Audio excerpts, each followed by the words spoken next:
Two computers. I'm just saying I got 58 too. You're good. Thank you for coming.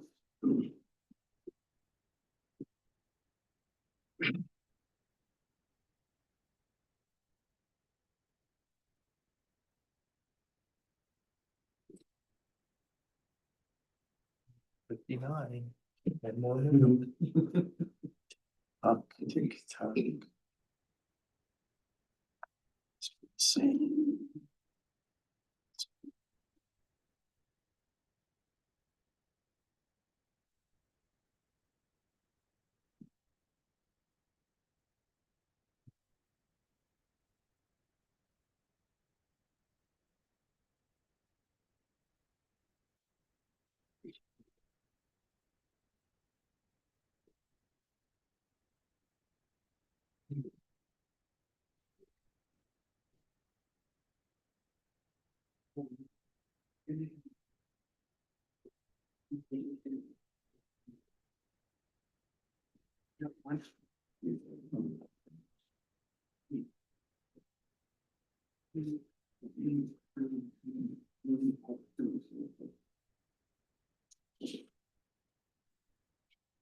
Well, it is 6 o'clock. We will call the meeting to order. Notice was posted in accordance with Wisconsin statute 19.84 open meeting law. At this time, we'll ask the secretary to please read the public hearing notice. Notice of public hearing, State of Wisconsin, County of Burnett, Monday, October 6, 2025, at 6 p.m. in the Burnett County Government Center in room 165, Town of Meenam, Siren, Wisconsin, regarding the following. Variance 2511 Schwam. Public notice is hereby given to all persons in the town of Webb Lake, Burnett County, Wisconsin, that Mark Schwam has made an application relative to a proposal to vary the terms of the Burnett County Land Use and Shoreland Protection Code of Ordinances as follows. To leave a patio and deck that were both constructed without a land use permit, which do not meet the required lake setback on Des Moines Lake at 29741 Arbutus Drive in the RR1 zoning district, lot 41, plat of Murmuring Pines, section 324114. Variance 2516, Hoppy.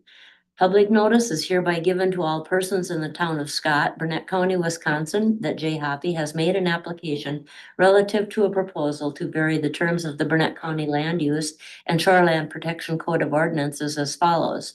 To construct a new dwelling within the lake setback on Lake Mackenzie Lake, located at 1221 County Road E in the RR1 zoning district, lot 3 CSM volume 1, page 217, Government Lot 3, section 244014. Variance 2517, Rothschiller.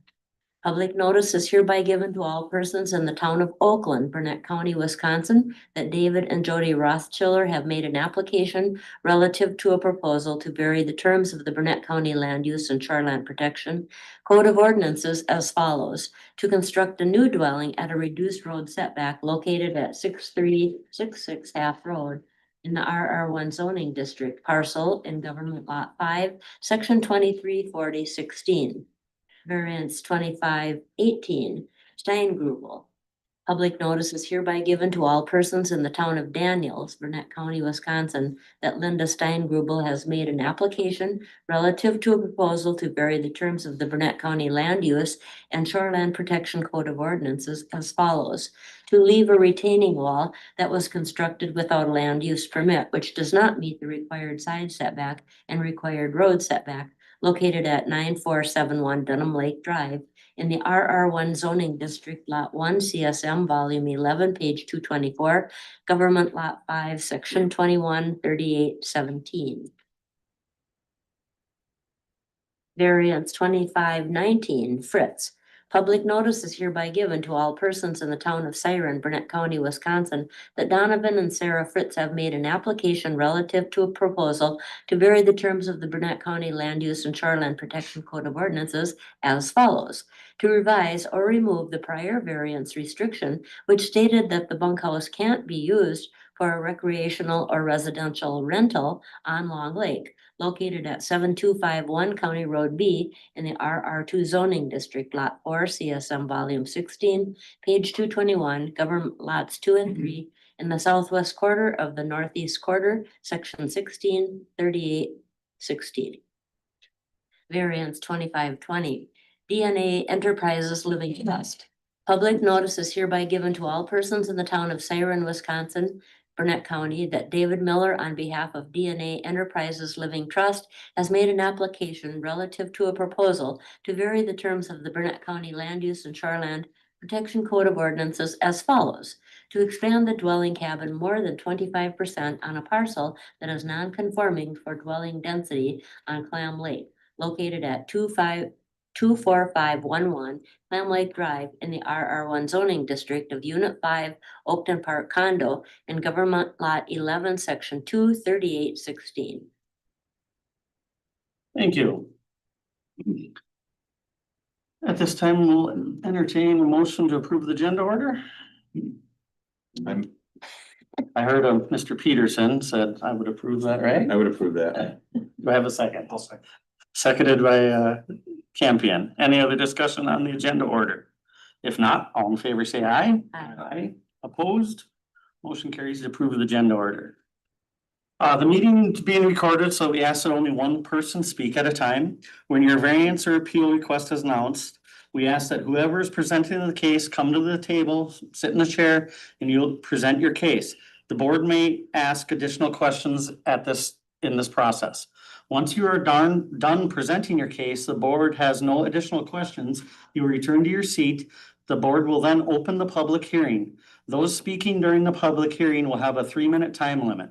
When you are called upon for your public comments, please start by stating your name for the record.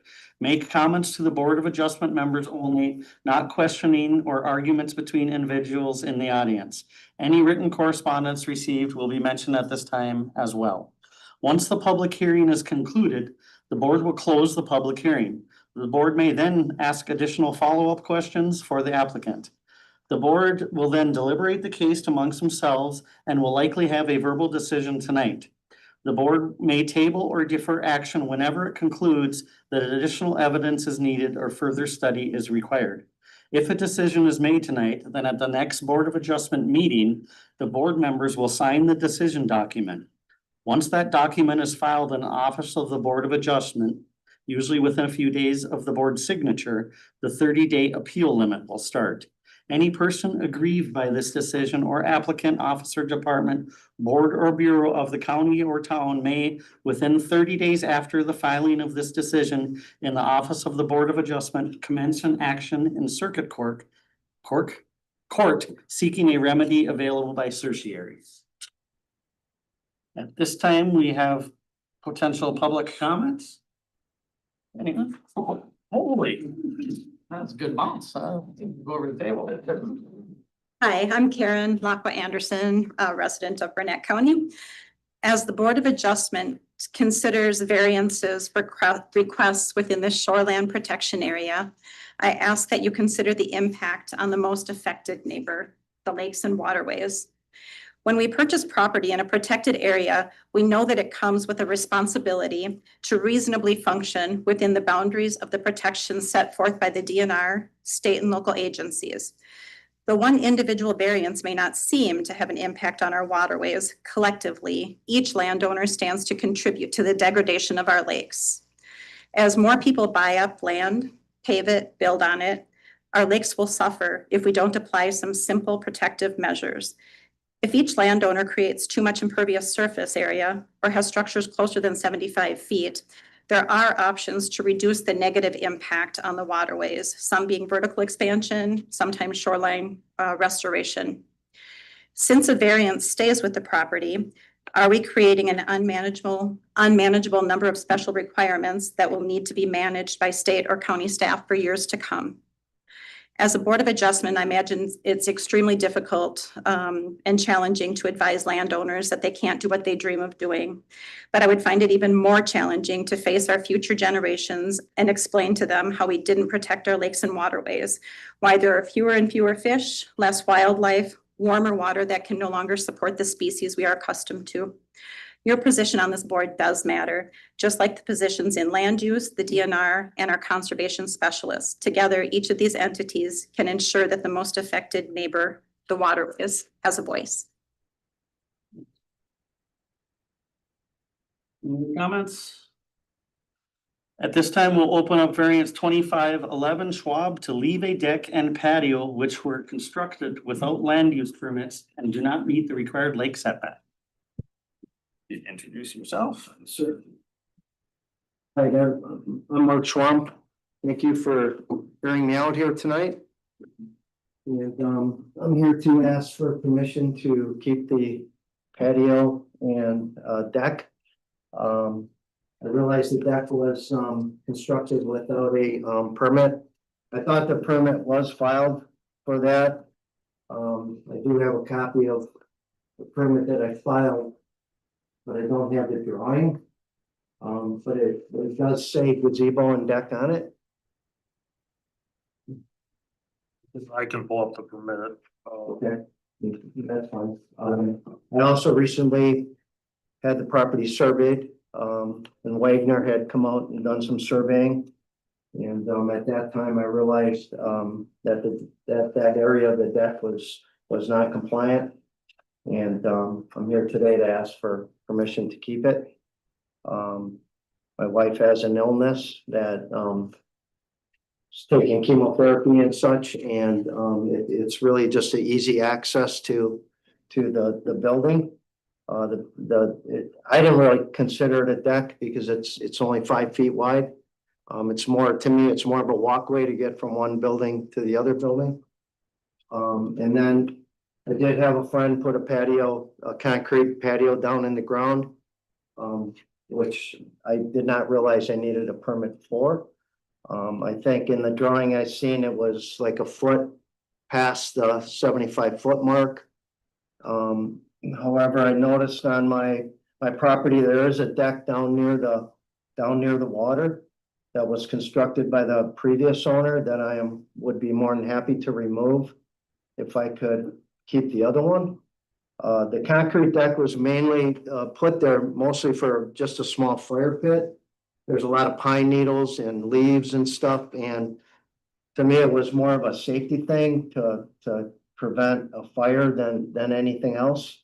I mean, it's not really that important to us, so if we do have to remove it or cut a foot off of it, it's really not that important. I think for me, it was more of just a way to keep the sand, under control, dragging it into the house and that, which just creates more work for my wife. Yeah, basically that's my position. I'm willing to pay any fee or permit fee that I would need to keep it. But I do, one last thing, I did get a statement from both of my direct neighbors that basically indicate that they have no issue with either one of them. And I did notice that actually both of my neighbors' properties are closer to the water than anything I have, other than the deck down near the lake, which like I said, I'm willing to remove. I'm also willing to work with the DNR and do shoreline restoration to the Gals Point back here. My property pretty much down by the lake is untouched. I would be willing to, I'd like to have a dock at some point with a small walkway to get down there, but I'm certainly not opposed to keeping a good portion of it in restoration.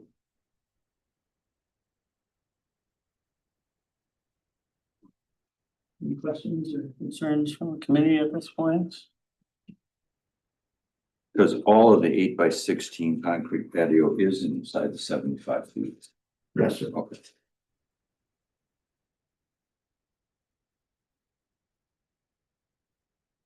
And you did get a permit for the shed? That was built? Yes, sir. I got a permit for the shed. I got a permit for the deck. I got a permit for the garage. I'm certainly not opposed to getting a permit. I did build a new shed without a permit. Because the building, when I bought the property, it had a rundown shed on it and an outhouse, which I removed and put a new one up. I did not realize I needed a permit to replace the shed. But I learned that actually in the last meeting. I applied for it right away. I think Jason has a copy of the. Yep, I'm just holding on that until we get this resolved, so I know what permits we gotta issue, yep, but it's sitting in the to-do pile. I'm not trying to, do things without the county's permission or anything like that. I invested a lot of money into this property. We plan on retiring up here and hopefully in the next 2 years. And make it a residence and, we needed some extra space. That's why I built the gazebo. And, like I say, there's just a lot of work on the property in general. We did. Yep, so it shows that for the deck portion, it shows the deck on the cabin was being replaced. Yeah, and that was, sir. Yep, and so it doesn't show a deck on the gazebo though. Yep.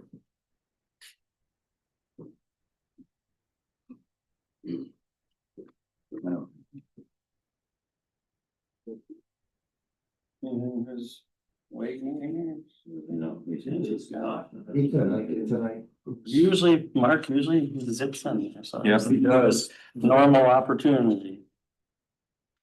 If not, you can head back and we'll open the public hearing. This time we'll open the public Thank hearing, you. hearing to 2511. Any comments from the public? Want to read the letter, Jason? Which the DNR one? Yeah. Oh. Or, oh. Didn't they ask to have it read?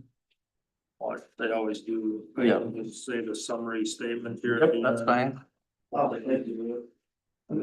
Hard copies for applicants and stuff. Part of our document package, so.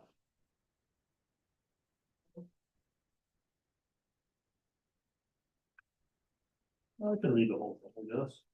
What the heck, huh? What do you want me to do? Well, I'm trying to find where I seen it. Summarize. Summarize. Summarize. Okay, well, there was a letter from the DNR. Well, you were sent a copy of it. Yes, sir. Says, as the board reviews these variances, keep in mind the applicant has a burden of proving that their request meets all the statutory requirements. Unique physical limitation, the applicant must demonstrate the unique physical limitations. Many of the neighboring lots appear very similar in nature to the applicant's lot. When determining if compliance is prevented, the whole parcel must be considered. The applicant has not provided information regarding unique property limitations, no harm to public interest. The applicant must demonstrate the variance will not result in harm or contrary to public interest. Let's see.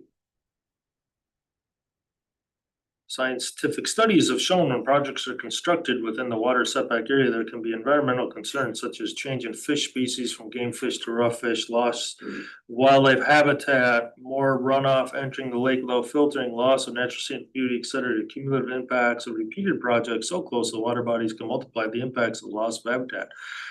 This property already contains multiple structures located within the water setback. The applicant has not provided information describing no harm to public interest. Unnecessary hardship, the applicant must demonstrate their variance. If the variance is not granted, unnecessary hardship exists. The denial of the concrete patio and deck is not unnecessarily burdensome. There are multiple decks already located within the water setback area which offer the opportunity to enjoy the outdoors and natural beauty of the Moine Lake. This is self-created hardship. The applicant has provided no information of the variance application to meet the standard. Please note these comments are in regard to shoreline zoning regulations only, do not reflect applicable erosion control, waterway permitting, floodplain zoning, or other department regulations. It is the responsibility of the Board of Adjustment to assure that the statutory standards for granting of a variance are met. These standards help ensure protection of public interest, including preservation of wildlife, beneficial wildlife habitat along lakes and rivers. Wisconsin navigable waterways are held in trust with all who enjoy the shoreline setback in important protect water quality, natural and beneficial wildlife habitat. Waterways. Department appreciates your commitment to Burnett County's water resources and protection of public interest for future generations. Sincerely, Sue Vanden Langenberg, Shoreline Zoning Program Coordinator. I've read like half. Thank you. Yeah.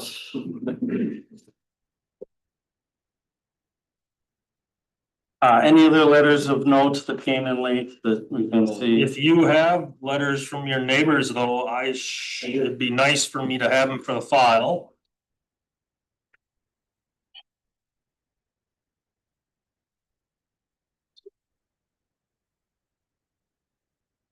Then there was, just comments from Emily on short, the county conservationist. Her comments are in there.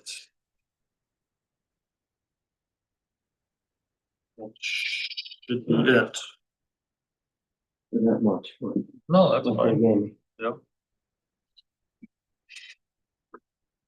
Want me to read these two real quick? Go right ahead. 8/24/25, I, Gary Doral, am the neighbor to the west of Mark and Rosalie Schwab. It's 29741 Arbutus Drive. I do not oppose of the cement slab, concrete slab in front of the sunroom to the east of the main cabin. And the other one is 7/24/25. I do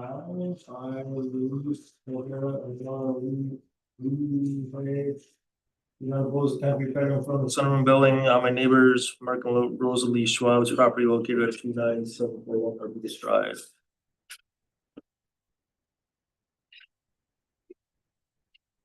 Cool.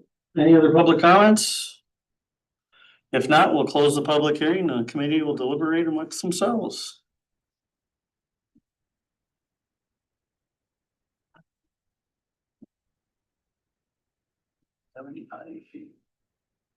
Impervious wasn't an issue here, Jason, right? Don't see the number on the map. 7.6. Go to the map before that one. That's, Yeah, Pretty big line. line. So. Yep. Yeah. just double checking, because that's. And 15's our number. 13 with no mitigation, yeah. Correct. Yeah. 3-4 years finally. Just stuck in my head. And then they'll change it. I always want to say 30.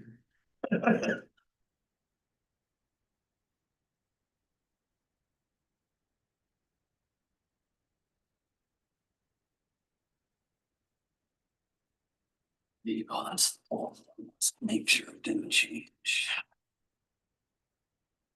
That shoreline is so wild. Yep. I was gonna state that in the application, the 3-step test, the unique property limitations, the applicant just filled in with already built. When we look at unnecessary hardship, that was the already built was the argument for applicant. And no harm to public interest was just as close as a lake that's existing house deck on the top of the hill, for others. The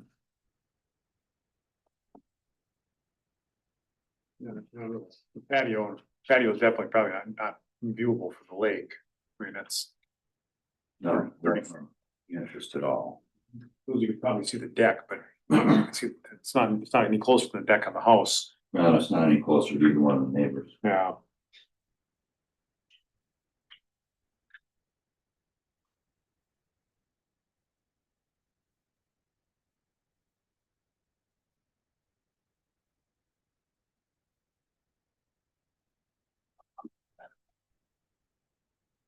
I don't remember the deck down below, just didn't fix it. I didn't see it. It wasn't very big. Yeah. Looks Size like of the about circle, maybe? 8 by. It's maybe 8 by 10 and or something. Yeah. It's a little bit smaller than.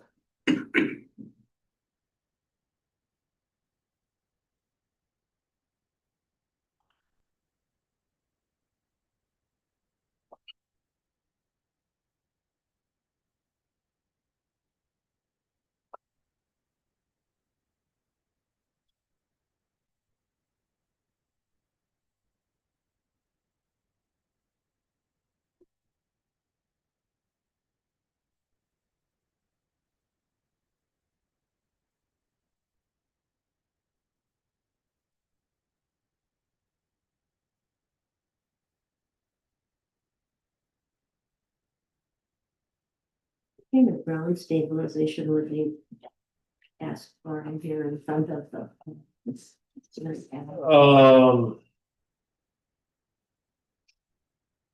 Probably some. Let's see. Said some ground stabilization measures directly in front of it. As rainwater runoff, which potentially increase erosion. I think something probably more than these scattered kind of grass weeds that are there and pine needles. Something that. Pine needles, sir. Something that would hold the vegetation better, so just some plant, shrubs and plants. Something more to just prevent runoff. That's something that Emily would take care of, or Or would give recommendations on,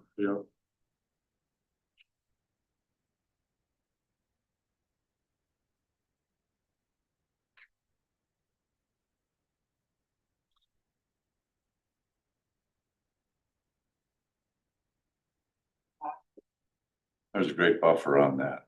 I mean, look at all the pine trees coming up there. I mean, it's not. Yeah. It's really wild on the lake side. I mean, there's really not a lot of shoreline restoration that needs to be done.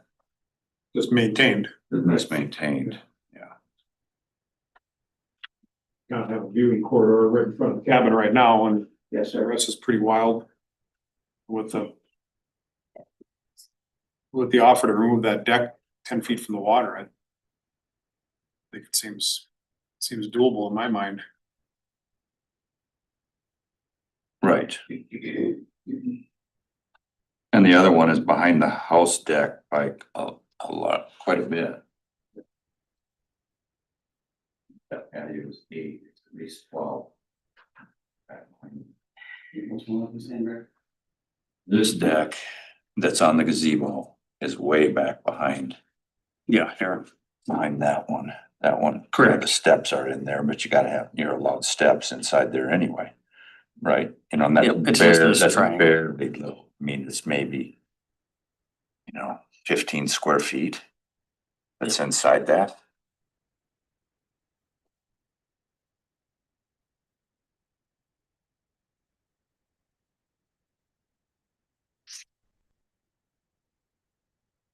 What are the thoughts on the 8x16 concrete patio?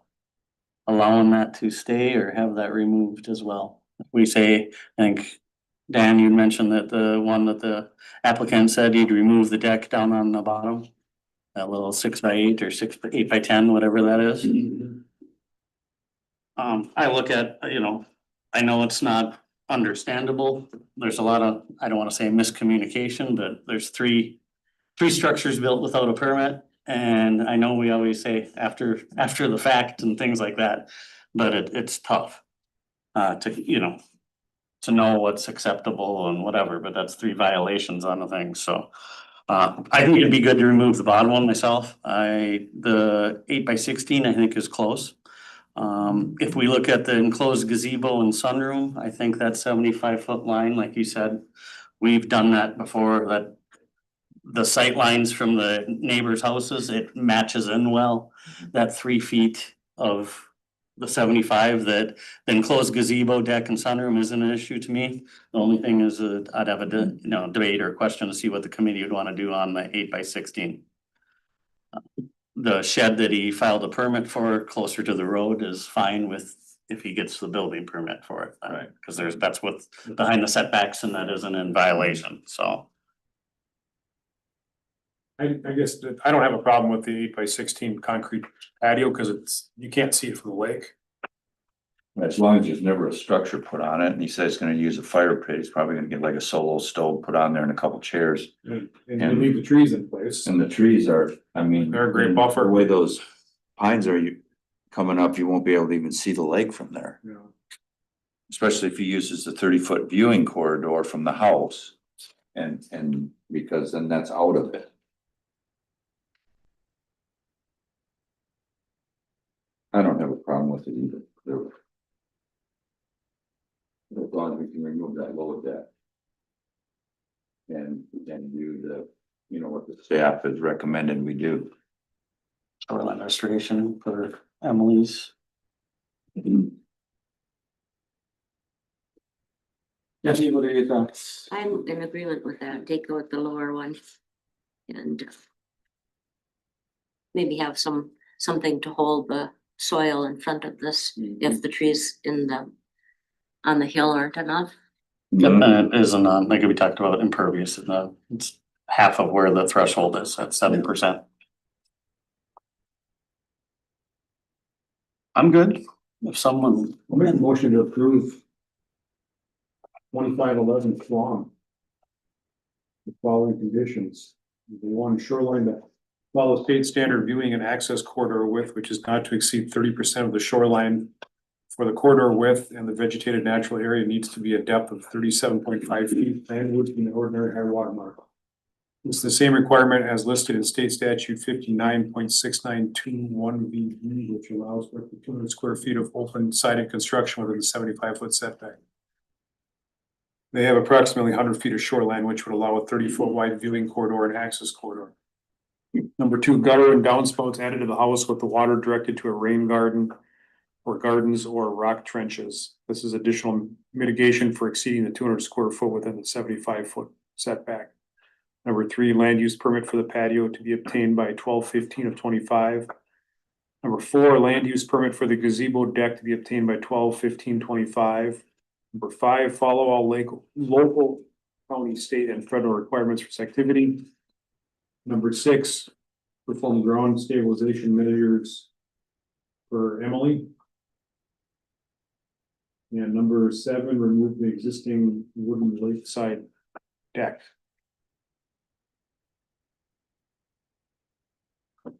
I have a motion by Campion. Do I have a second? I second that. Second by Schmidt. Any other discussion on variance 2511 Schwab? If not, all in favor say aye. Aye. Opposed? Motion carries to approve variance 2511 with the 7 conditions. Yes, sir. Can I get a copy of those? Yes, you'll be getting that. Yeah, yes. You'll get a written decision document that the committee signs with all these stipulations on it. Yep. No need to stick around unless you want to. He's got a 5-hour. Oh, yep. I'd be leaving too. Okay, thank you. As entertaining as we are. Yeah, right. Well, you guys are pretty easy on me, so thank you. Have a good night. At this time, we'll open up variance 2516. Hoppy to construct a new dwelling at a reduced lake setback. Thank you for hearing my. And hope you accept my variance. My situation is a very difficult situation for both parties. I originally called the county to come out and mark my setbacks on my lake, which they did in a timely fashion and did a good job of doing it.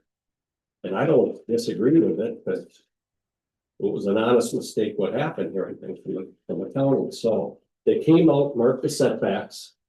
I called my architect, had him come out and design all the setbacks for my new home. So when it was all done, and everything was done, I needed a survey. So I called up Wade, the guy that he found here. And he came out and they were supposed to do 4 corners and the side. I said, I was very happy with the setbacks. Like, county, you don't have to do it. Well, my conversation must have been lost with them because they showed up to my house to do a septic survey, which I never even suggested that.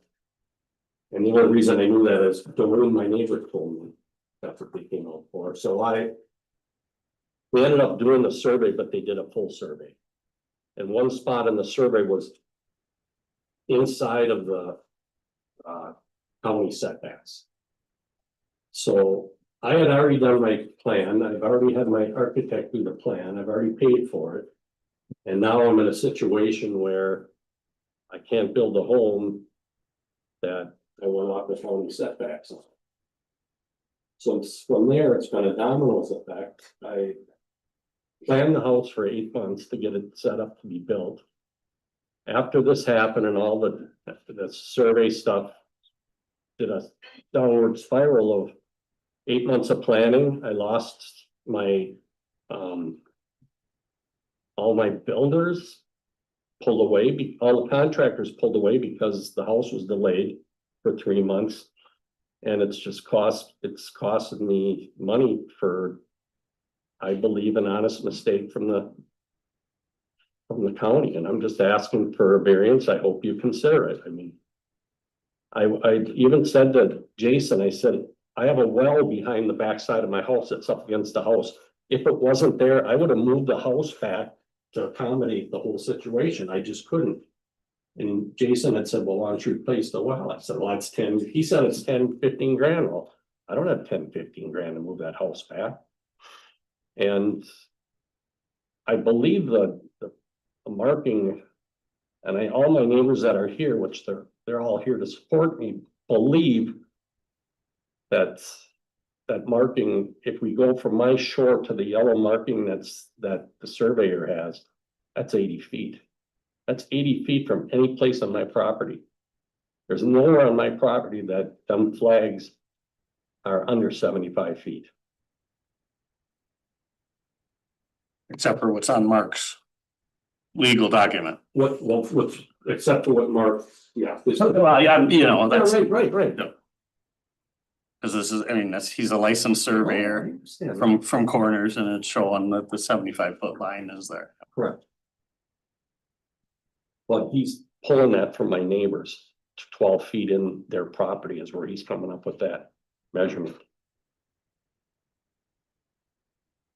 They're somehow pulling a survey out. It goes into my neighbor's yard apparently. There's nowhere on my property is my setback flags less than 75 feet.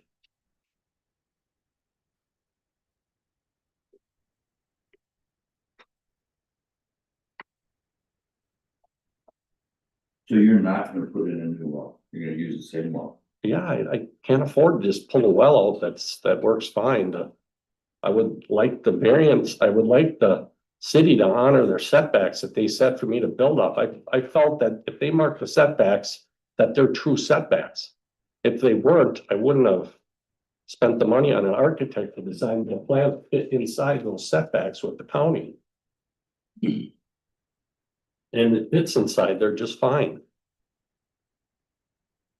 You couldn't compromise your deck and make that just a little smaller, then your house can remain the same. You can go bigger on the other side with the deck because you're inside the 75 feet there. Here's the problem, I got footings on each corner of the house. They're roof footings. They're footings that on each corner of the house. If I have to move them anywhere, I have to restructure the whole house. Believe me. I've looked at every option. This is the last place I wanted to come and have to.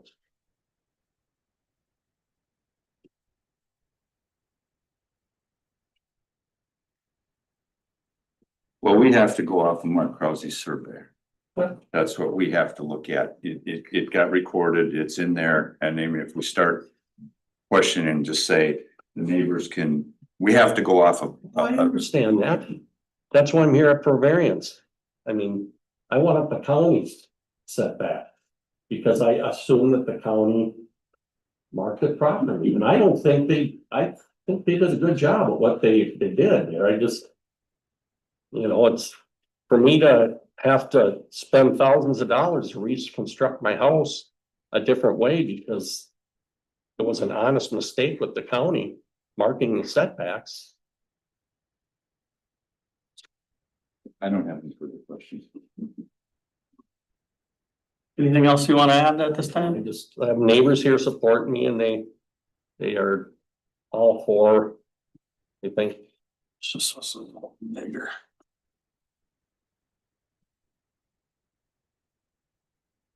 If not, then you can take a seat. We'll open the public hearing and we might have further questions for you, so. At this time, we'll open the public hearing for variance 2516 Hop. Yep. If you state your name, please. My name is Doreen Repke. I am the neighbor to the west, that our property is directly impacting Jay's at this time. My husband couldn't be here tonight. He wanted me to make sure I made a couple points. We're currently having a garage addition done. We had filled out a land use permit, and people from the county came out and took a look and didn't say there was anything wrong with the property. Now, a month later, Jay gets notification that the reason that he can't get his land use permit is because our beach is impacting his property. If we fill it in and we give up our 15 to 20 feet of shoreline use, because we only have 30% use, the rest of it is natural. If we give up, 15, 20 feet, so that's 20% of that 30%, then he'd get it signed off on. And I feel that we would do it, but it seems not practical, because my understanding is then we could go over and we could disturb the area that's right now natural to increase our 10 feet where we have our dock going in. We could increase that to our 30% that we're allowed. So we would be disrupting something that's already natural in order for him to not have the issue with our open section. We go in every year and dig out basically the ice heave that happens, with push up on the shoreline. We dig it out by hand and we leave it so we can access it easily with a kayak. And it was that way when we bought the property. It just seemed natural to just continue it. So we just maintain it. And right now it just looks like a sandy beach. So it didn't make sense to me that the surveyor came out and the lake shore it doesn't change there. It's not erosion that is caused by our beach. It's hand dug out. The shoreline is the same on both sides. It doesn't recess at all in that area. So why they took that 75-foot setback for Jay's property from where we could have gone back another 10 feet, and that would have impacted his house even more. It doesn't make sense. So I did take some pictures today. I think all of you have been out to see the property, but I took pictures of my shoreline and the beach area. I don't know if you guys want to see that at all, but it basically, if you go from one side, it's this little section right here. But if you go from one side to the other, the shoreline doesn't change in that area. So it should not have impacted and caused any conflict with Jay's property. So, and the fact that somebody had come out earlier from the county saying that was not a problem with the way we had our beach. And then for it to impact his property, we just kind of felt that wasn't. When do you want me to comment? After all the neighbors are done commenting? That's yes. I'm another neighbor. I'm next to Doreen, West? to the west. Brent Schroeder is my name. Again, I'm just here in support of Jay. I've seen his plans. I've seen the markings. I've seen the setbacks. Been around the block a few times with these things. We went out and measured them as well. Depending which reading you go off of, he's either there or he's not. But the county did one, the surveyor did the other. You mentioned you have to go off the surveyor. From my information that I understand, he went from a location on Doreen's property, which again, I think was odd. The plan that he builds, the location is actually set back further than the homes that are already currently there too. So there must have been, some variances given to some of the other homes and the structures that are there to be where they're located. And I've even noted some of the other building on the lake. There's a gentleman a few more houses down who literally is like, I didn't measure it, but 10 feet from the water. He's got a brand new home on that. He was able to tear down a little shed, build a beautiful home. They didn't ask anything of him like they're asking from Jay, which I think is extremely odd too. So, I mean, he doesn't have a lot of the different things, and we spoke with him directly, and he even thought it was odd because he wasn't required to do some of the things that they're asking Jay to do, but that's just me. That's my piece there. Thank you. Mhm. Any other public comments? You have a letter on this one or anything from anyone? There's DNR letter, I believe. No, definitely not against putting rain gutters on this. I'm all totally good with anything that'll benefit me to get approved. I'm totally good with the DNR or whatever they want me to do with the rain gutters.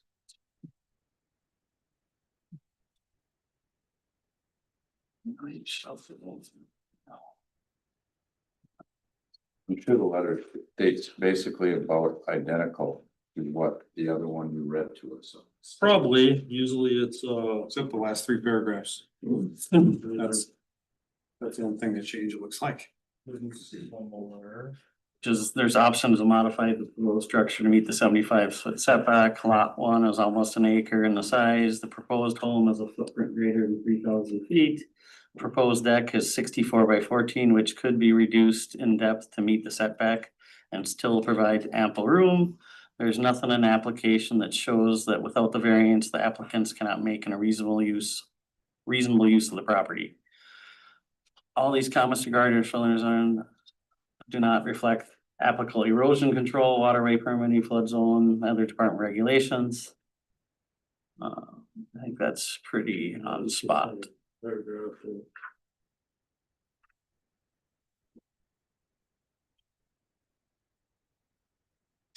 I forgot, did I open the public hearing? Yeah, cause. I did, we're talking The about neighbors that. talking. Yes, okay, good. There's a lot to read and think about. When do you wanna address anything? Whenever you want them to. That's fine, because that's new information for what we have, so. What's the rest of the story?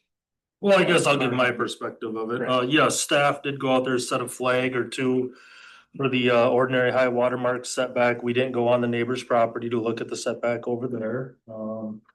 In hindsight, we're probably gonna stop going out and setting flags to determine, show the ordinary high water mark, cause no good deed goes unpunished. Anyway, so the surveyor submits a survey. The 75-foot setback applies everywhere. No matter if it's 3 lots down from you, the 75-foot setback applies. I guess I'm a little concerned when you're digging out your shoreline because there's no filling or grading allowed within 50 feet of the ordinary high water mark, so. I can, we just. Nope. We just dig out the. Nope. It wasn't indicated to us or anything. Yep, well, that's DNR regulation, and I then didn't know that. It was that way when we bought the place. Yep, 14 and- years. And we don't look at your setback because the garage you were putting on was well behind your house. So we didn't go Right. down there and look at your shoreline for your garage project. I just assumed that it's looking at all the things that are Nope. there, so. Nope, let's see, what else? Yeah, we did give up, once we got the survey map, we said we gotta go by that now, that's what I told you. Said, gave you options, adjust the corner of the deck, do shoreline restoration. Cause you can permit that corner of the deck underneath gazebo provision. As far as the neighbor down the road, he has to do shoreline restoration for his variance for what he built, so him saying he didn't have to do anything is false. And then I can't remember, is there anything else I need to address?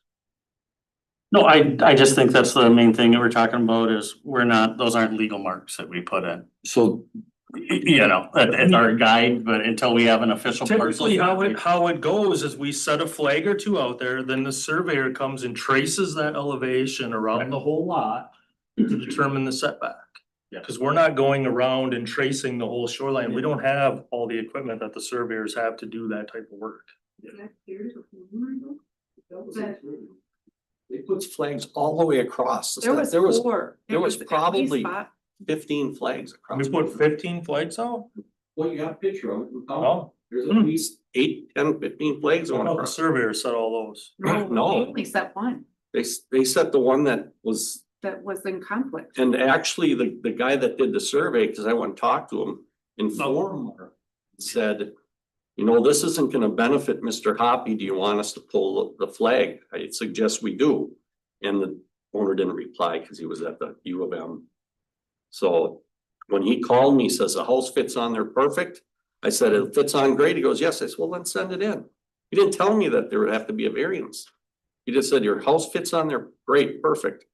I said, well, put the house on there and just send it on in. And he did that. And that's when I talked to Jason. He said, well, you got a problem here. And I said, Yep. So it doesn't fit on there. Yep, I hate to say, but it's all hearsay besides the legal document, and that's the only thing that the board has that is filed on it. And then the issue that we have is that sliver of the deck that is within the 75 feet. Correct. what I'm asking here for today is some compassion. No, I understand it. House on the county setbacks. It cost me money. That is worth nothing to me now.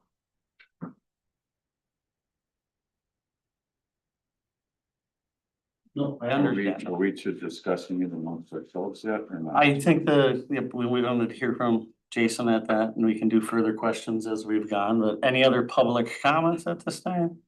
If not, we'll close the public hearing and deliberate amongst ourselves. So the way I understand it, the sliver of the deck that is in the 75 feet could be permitted under the gazebo law if shoreline restoration was done. Is that correct, Jason? Correct. Okay. So that would be whatever is needed for that shoreline restoration.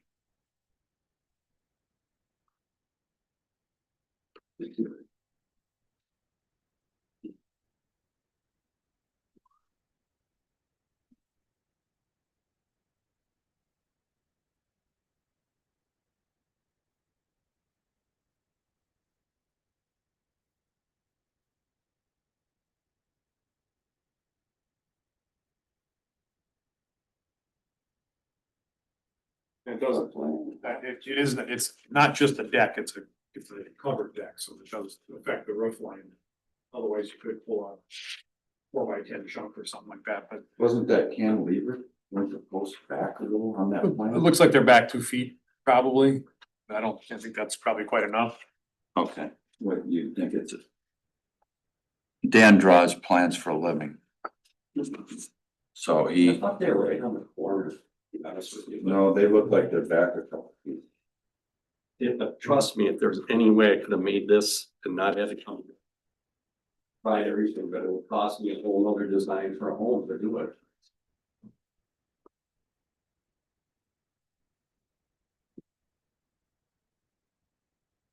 It's the other option would be, right now you've got a 14-foot deep deck, you could go to 10 feet or something like that. Then I'd have to restructure the house. It would just be different. It'd just be different trusses on that front, because that's just a covered overhang. It wouldn't be that big of a deal. He told me I'd have to restructure the whole No, crosses and everything, he told me. My part. He said it wasn't an easy fix, otherwise I would have fixed it.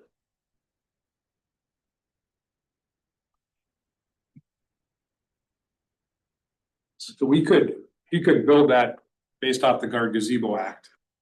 And do shoreline restoration. Or we could accept the variance and do shoreline restoration. Is that correct? Or you could accept the variance without doing shoreline restoration, I guess. Yeah. That's really what I'm looking for. We are. I could have did variance, I could have did all that before.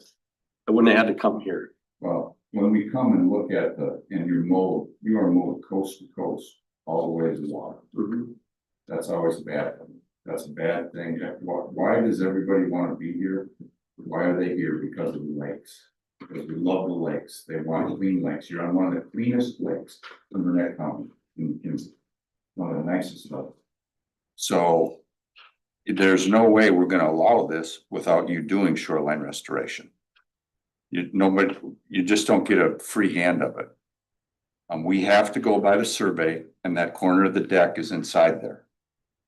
And you can do it, you can have a 30-foot viewing corridor, you just have to plant and revegetate that area. And you're gonna have to put some gutters into some rain gardens to control the water. I just don't think that's fair. I don't. I would have done that a long time ago. This has cost me so much money. My point is the county marked the setbacks and I thought they were real setbacks.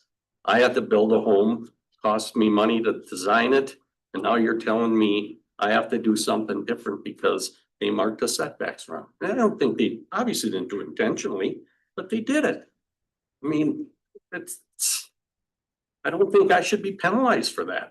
And that's what's happening here. I'm getting penalized for something I didn't do. I followed the rules. I've done everything that I was supposed to do here. And now I want to be penalized for it. I could have did the restoration and not even come here. I don't think that this is my problem. I'm not the one that created this problem. But you're not, you got a problem with the restoration. I do, Why? because I want to have it open. I have grandkids, I have family that come up. I don't want it to be a mosquito infested front yard towards the lake, because that's what it is. When you put all that vegetation in, it turns into a mosquito grounds where repties have it and we spray now, but there's a lot of mosquitoes, A lot of turtles, a lot of frogs. right? I don't have any further thing to discuss. I guess whether Jason's staff had said it first or Mark had said it, this is the setback we have to go by.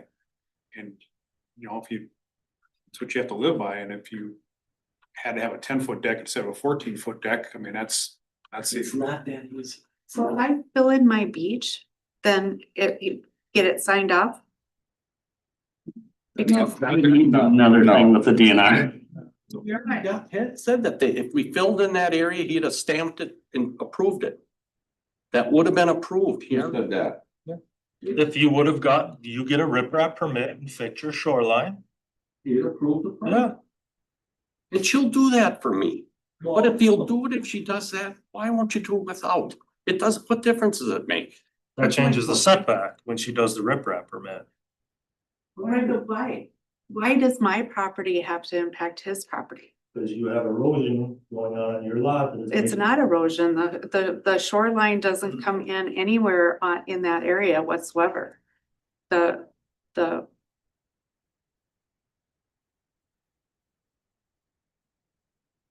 You're asking me to give up 20% of my area. So what are my options? We didn't, I specifically, I explained to Jay how it could be done. I gave him every option, right? Right, but So if you don't wanna do it, then don't do it.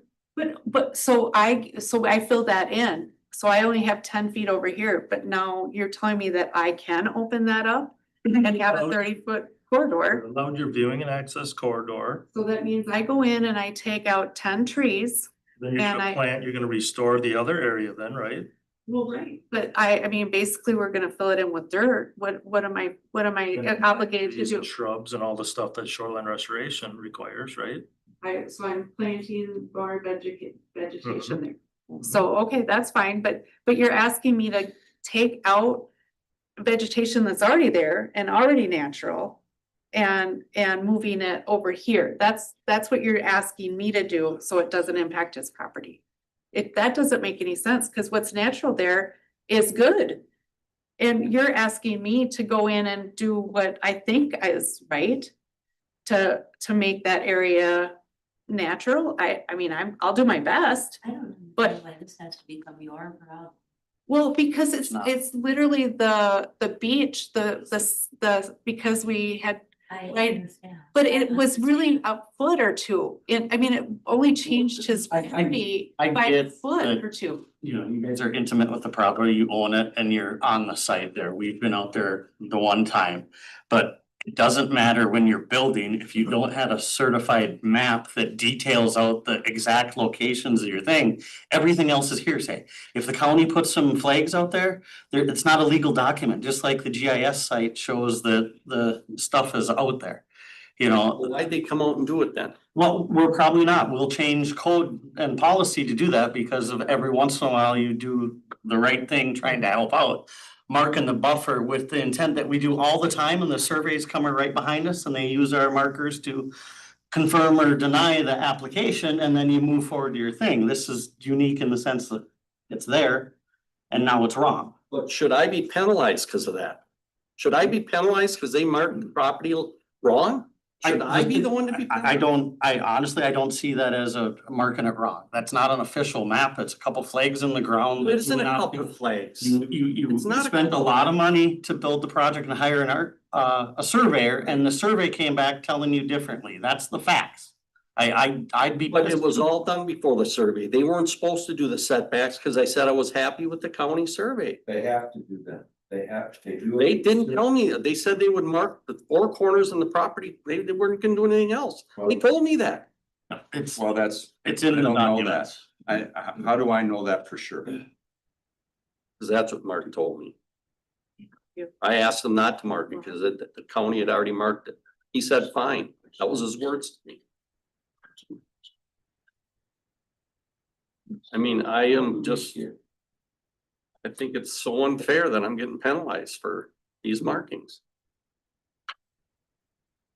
I am a very fair guy and if I could have did anything to move this house without costing me a fortune, I would have.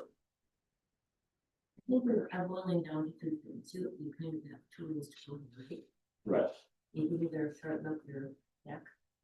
or- Which it'll cost me money to, That's one option, Mhm. or you can do what the rest of the county does to preserve our waterfront. We build buffers, we have a certain depth back, we have foliage.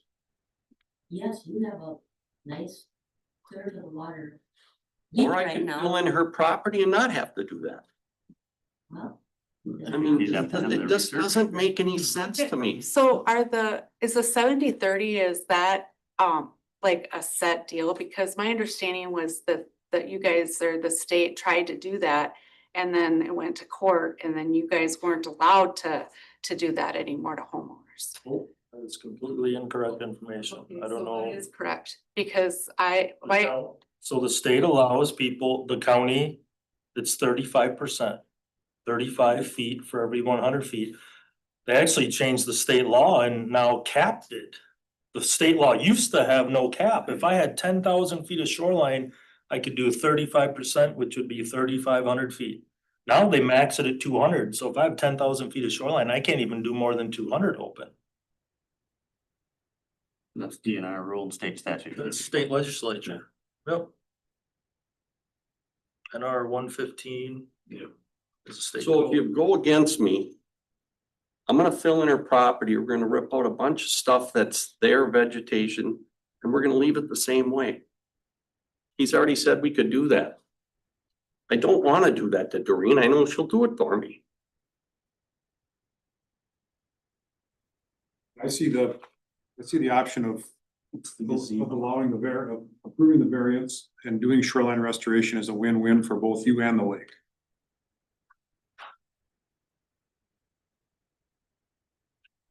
If I thought it was a win-win for me, I'd have done it, I wouldn't be here today.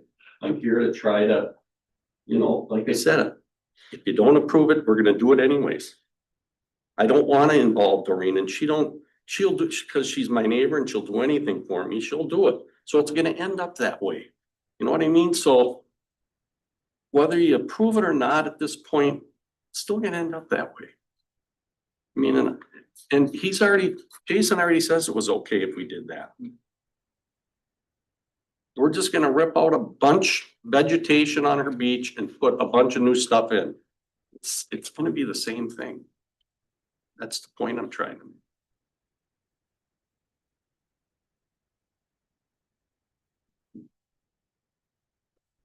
I'm inclined to make a motion to approve the variance, but the items It's in the staff report, but I don't know.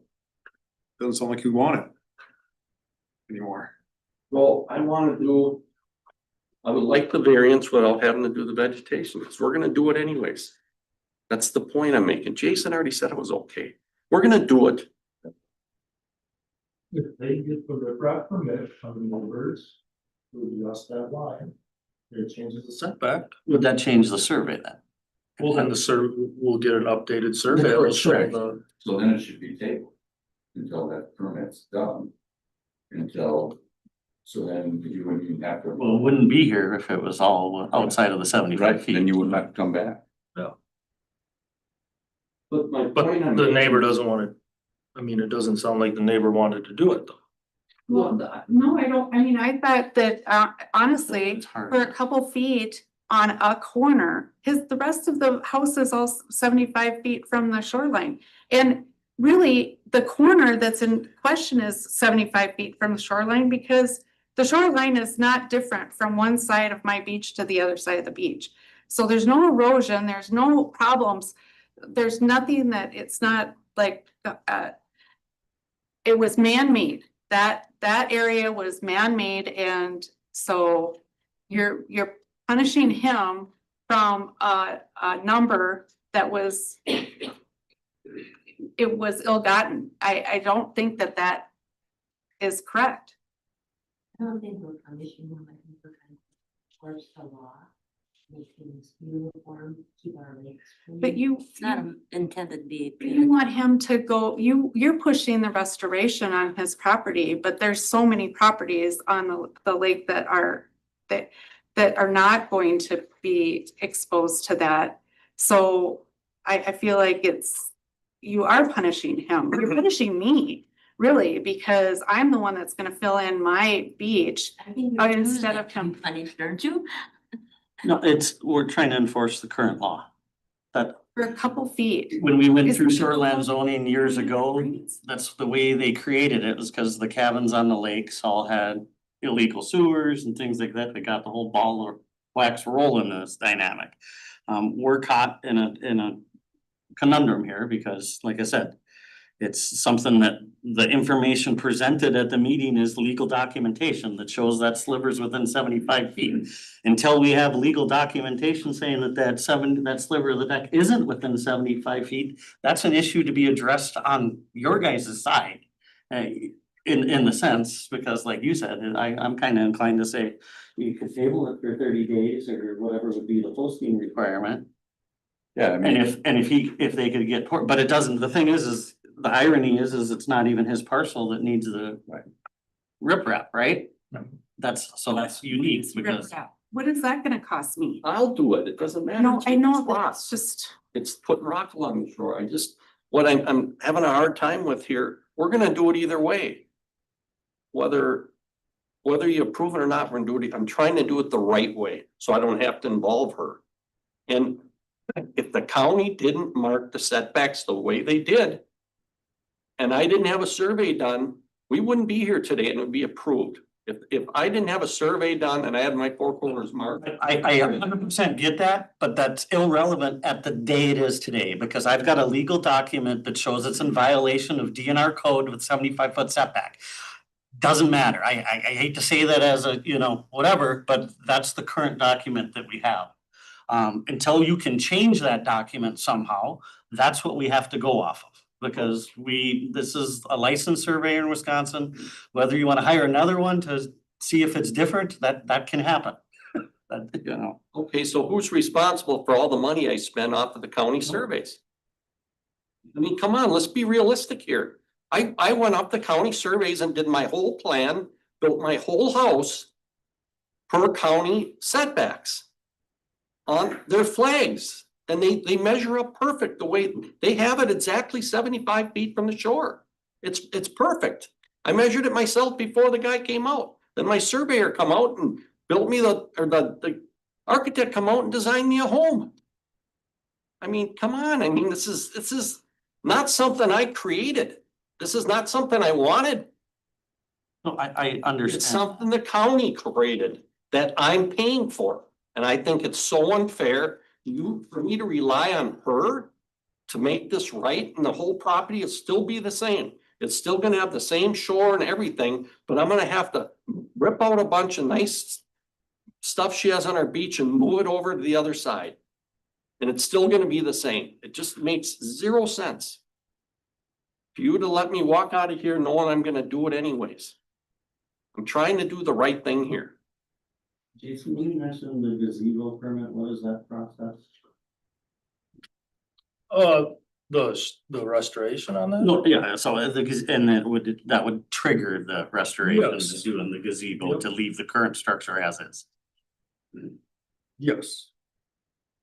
That state statute 596921B. Requires your buffer to be 30. 30%, you get a 30%, so this is where it's different than 35%. So 30%. Viewing and access corridor restored to a depth of 37.5 feet. I'm not against vegetating and put stuff on the shore, but I don't wanna do it 70%. You wanna negotiate something that's 25% on each side, I'm totally cool with that. I mean, if you guys, you know, if we wanna try to work something out, I'm totally for it. Seeing, what's that sliver? I'm trying to, it's such a small map. I wasn't doing checking text. I was zooming in on your map, sorry. Trying to get a scale of how much of the deck is in that 75 feet on the survey. The deck appears to, the covered deck is 14 feet on the plan, and it looks to be about half of that. Yeah, I'd say just a little bit less than half. I would say that that is probably about 6 feet into it. Oh, 40, I got you. About 6 feet by, 12 to well, at 16. least probably 16, 6 by 16. So that's 60, 96 feet. 96 square feet inside there, so Well, if it's a triangle, right, isn't it only half of it? Oh, yeah, right. 45 or 44 feet. Well, this is a unique one. We could, he said, she said to our, ears run blue. But I think I've heard the applicant and I feel for what he's saying that the gazebo would trigger the thing, everything else. If he would be willing to do 25%, 50% on, total of 25% vegetative buffer. No, a total of 50. Total of 55 on each end. So the main person of the house is the corridor is still true. Gutters and rain gardens. Okay. No patios or anything built on the shoreline after the fact, no poured concrete, no fire pits. I can't have a fire pit. You can have fire pit, but it's gotta be permeable surfaces. It can't be poured concrete or pavers. Okay. What do you think, Dan? I mean, then we're not creating that, Yep. that doing a riprap thing, because then we're gaining something. For the money you'd spend on the riprap, you could probably do a new well and move the house back. Just I could do it for cheap. I do that, I'm good at that kind of stuff, but Yeah, not where I wanna go. that gets us at least half or 2/3 of the way there on the Two-thirds, on the yeah, stewardship side of things for the Yeah. lake. yes, yes. Yeah. And the structure Okay, is so- there. It's more 50/50. Right? So 25. 50% total. 50% would have to be naturally vegetated. And how far deep does it have to go from the shore? 30, The conservation will give 37.5 feet. 37.5 feet from the ordinary high water mark. Can there be any kind of trees or landscaping in there? Oh, yeah. That's what they're gonna do. She's gonna come out and she's gonna meet with you and she's gonna help you pick plants and trees and that, and then the main reason I think us on the board are doing this is because your neighbors shouldn't have to do all that. So, and there's some shoulda, woulda, coulda things that happened. Now, I'm sure we've created precedents here. The county will no longer go out and put a stake in at 75 feet. I can guarantee you that. Way here. I can guarantee you that. Which- So when a builder comes now, when I ask Jason, say, Jason, how am I looking here? Am I close to 75? He's gonna say, sorry, get a survey. I can't tell you. And that's what's gonna happen. I told him, we had that conversation the way I said, they're never gonna allow. No, anybody it'll to never settle happen again. again. And I don't blame you, but it put me, Not obviously, me. I'm all on of us in a bad situation. Okay, I make a motion to approve the variance for the deck and covered roof that is in the 75 feet. Then I gotta find my staff reports. So what else we gotta do? I think right here, right? Okay, we're not gonna, we're gonna do 50% revegetation. Not rough. How I think let me look at the menu here. How about I read it for you? Thank you, Jason. I had it. Jason's got it. It's hot, right? So it'd be, yep, So item one, where it used to say shoreline would follow state standard. Viewing corridor width, you're gonna say shoreline to be 50%. Restoration, so 50% can be viewing and access corridor, 50% restored. And that's the depth of 37.5 feet landward from the ordinary high water mark. Now I didn't have anything about gutters or downspouts or anything on Well, would there. that be under room 7?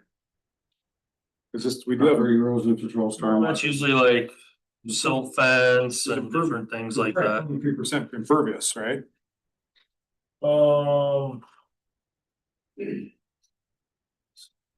Yeah, this is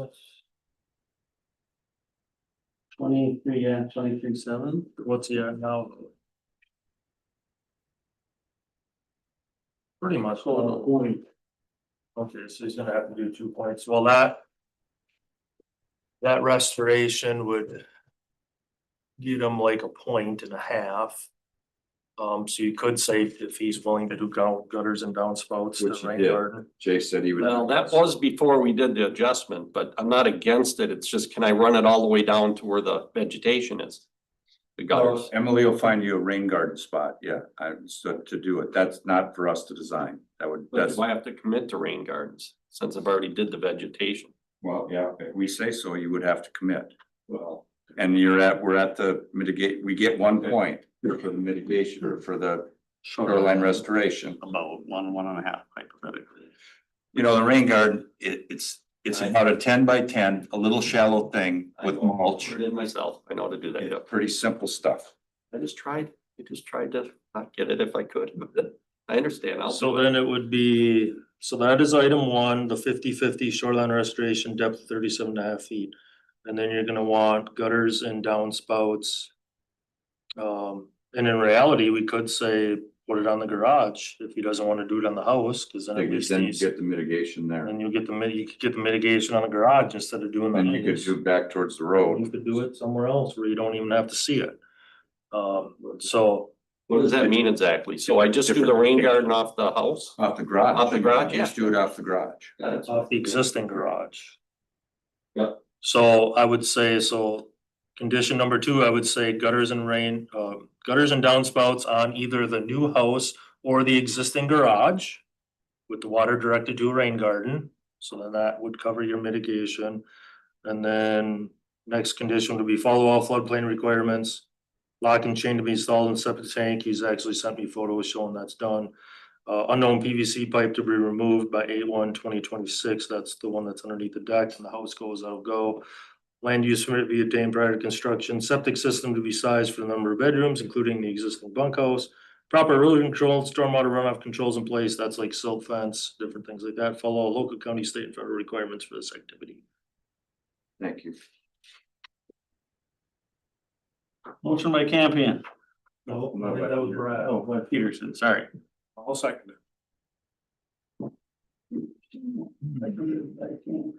Any other discussion on variance 2516? What's the 9 conditions total, Something like that, yeah. I believe? If not, all in favor say aye. Aye. Opposed? Motion carries to approve 2516. Happy. Thank you.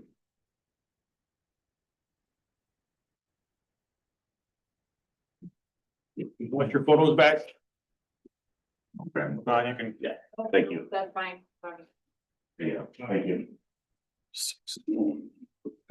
At this time, we'll open up variance 2518 Stein Grubel. Is that? Nope, 17, you skipped. 17, Rothschild, You 2517. Schiller. Which you approved? Money. Betty, I have some updated handouts for you. Okay. I don't know. We were short on paper this week. Those, if they were the ones you emailed me, There's a couple of additional pages. cause I gave them all the ones you Yeah, emailed. so these are the first 6 or so. Are the same, the last couple are.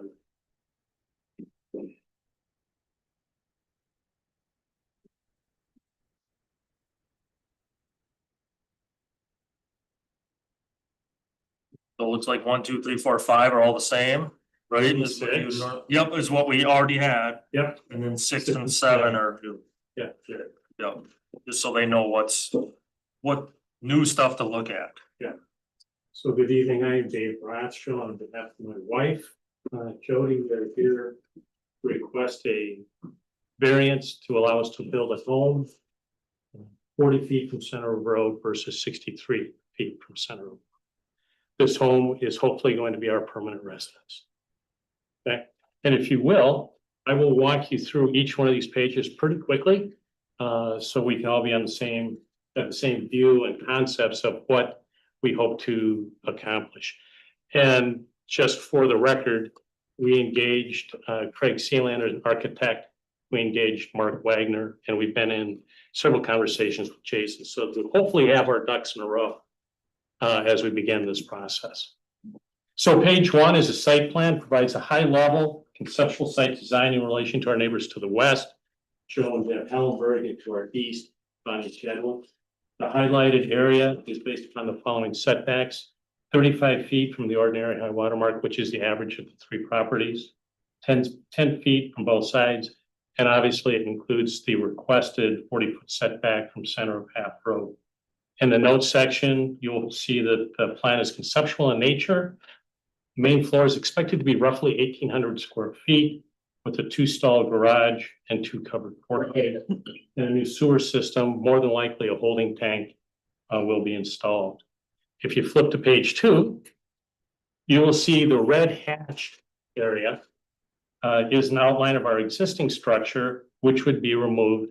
And obviously you can see portions of our current structure lie within or lie outside of the requested buildable area and within very close to both the lake and the road.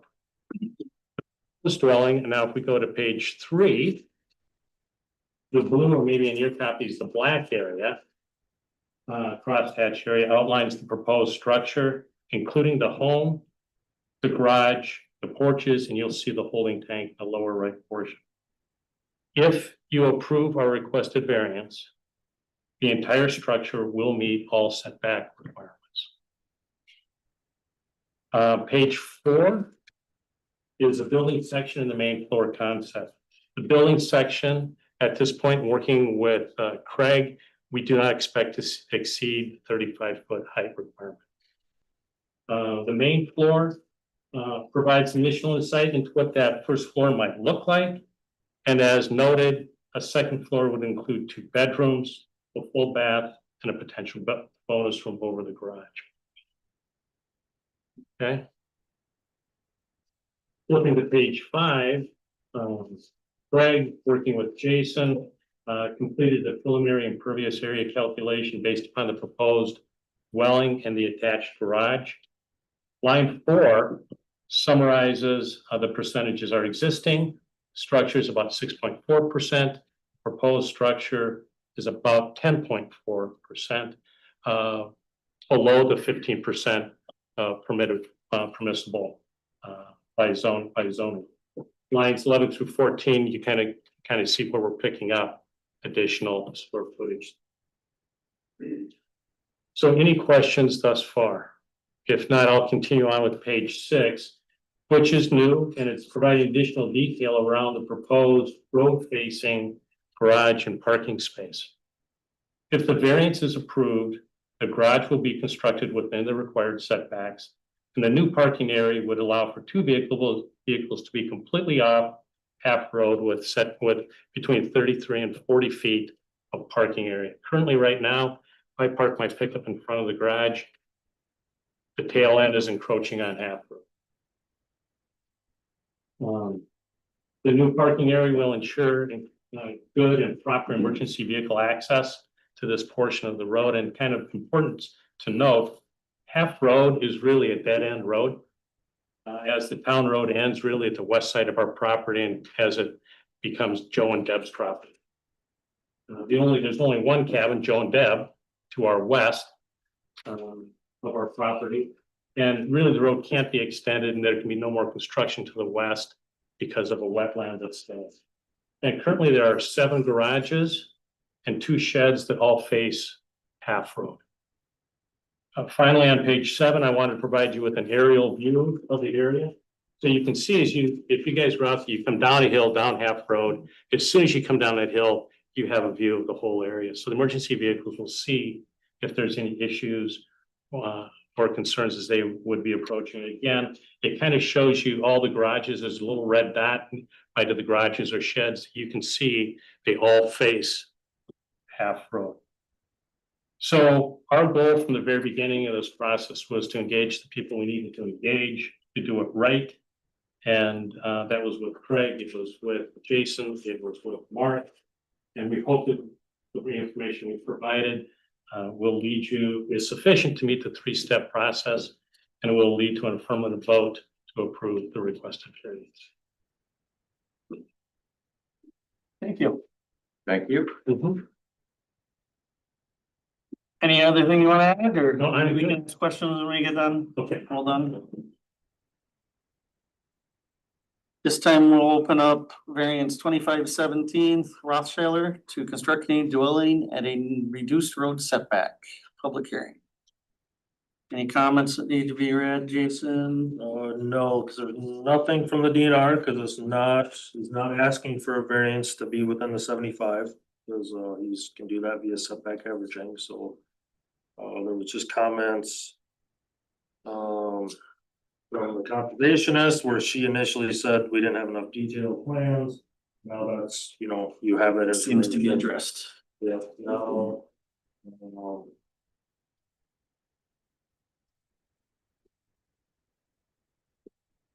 Yeah, you have the email that he sent along with the 5 pages, and then the 6 and 7 pages now, so. Yeah, there's nothing, no correspondence on this. Any other public comments that may be said? Not, we'll close the public hearing and deliberate against ourselves for 2517 Rothschiller.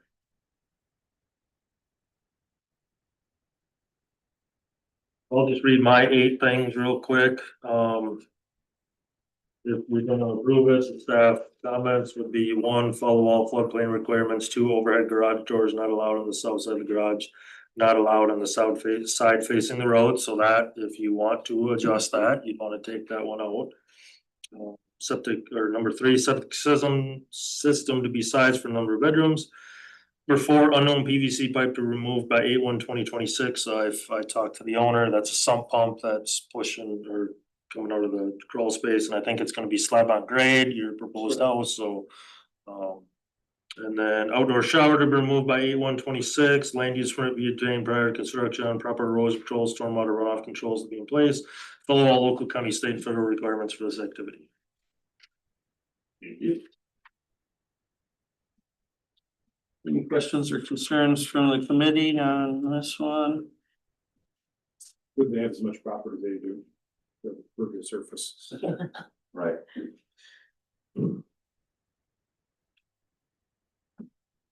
Yep, and then if we do talk about, like I said, we've had a standard precedent about backing into the roads, but I think Hafe Road's kind of unique in that there ain't a whole lot of traffic that we're talking about as that's a dead end T, for the most part, so. Which I would say would justify removing the, which is number 2 from the staff recommendations.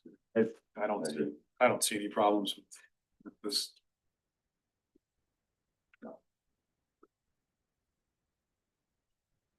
And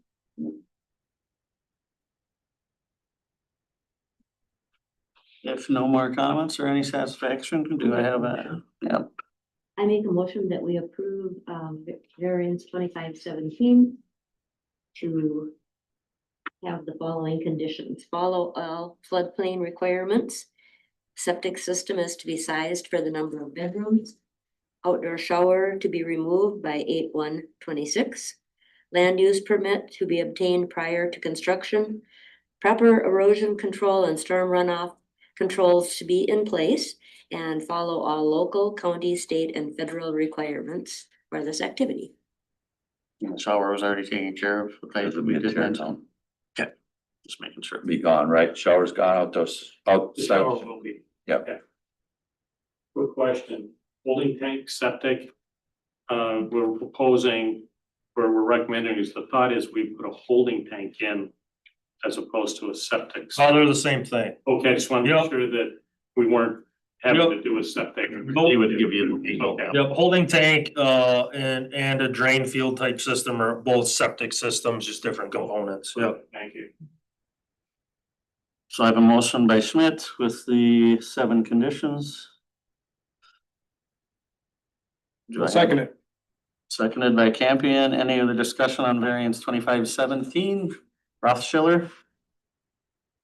If not, all in favor say aye. Aye. Opposed? Motion carries to approve variance 2517. Thank you very much. I'm gonna recuse myself from Stein Grubel. All right.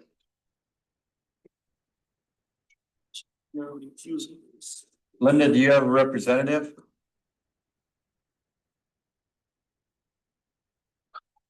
Hello, Hi. thanks for meeting with me tonight. So I'm here on behalf of my mother, Linda Steingrubel. There's an issue with the setbacks, with the retaining wall that was constructed on her property. Unbeknownst to us, either something was miscommunicated or misunderstood on my part. We were aware that we needed a permit for the retaining wall and we were aware that it didn't follow the setback rules. So the retaining wall was built, we paid landscaper to come out and construct it. The retaining wall was built for a proposed garage that she'd like to put in. She's nearing 80 years old and would like a safe place to park during the winter, which is not parking on the driveway. Anyway,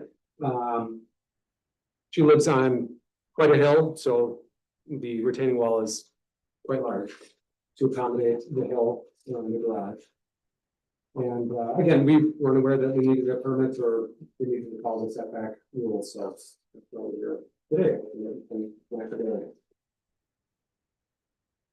It's not uncommon for landscapers not to pull permits.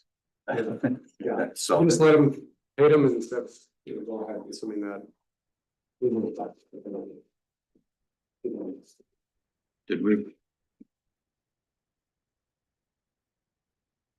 So the retaining wall is still on your mother's property, it's just over, it looks like it's just a whisker off the setback line. Yeah, 2 or 3 feet. Maybe, yeah, maybe about Yeah. 2 feet. I should mention her neighbor couldn't be here tonight, but said she was fine with. The name for the note. Yeah. Yeah, I spoke to the neighbor, I think, once I explained to her that the wall wasn't on her property, I think that's what she maybe was thought. Yeah. And I said, no, it's still like, 7.5 feet off the property lines, yeah, she never, told me any concern after that point, so.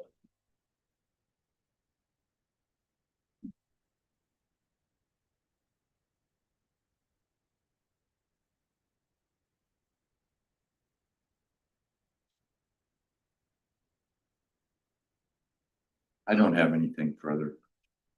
Do you? Anything else you wanna? No. You can go back and we'll open the public hearing. This time we'll open the public hearing for 2518 Steingrubel. Any comments from the public? Any letters or information from anyone, Jason, that needs to be sent? Correspondence on this one, other than, comments from the, conservationist. Different memory. Yeah. I misplaced her. Misplaced? With all this paper, how would you misplace it? I can read it if you want. Yeah. Brad. 2518, although not within the lake setback, the variance is granted, stormwater treatment device should be considered as a conditional variance to address runoff from the proposed garage. Given the increase in impervious surface area that the garage being built is at a higher elevation than the neighboring properties. Implementing a rock trench, I think that's the same one. Implementing a rock trench on either side of the garage would help to protect both the applicant's property and adjacent parcels with potential runoff impacts. A rock trench would work the best as it might be difficult to find space for the rain garden or rock pit on the pad. If the peaks are located as shown on the slide below, the say 2 rock trenches could run along the panel. So she's got even a schematic there. So that it could be just under the drip line from the one side. And if she didn't want to put it on her side, she wouldn't have to. because that's her property. Mhm. Okay.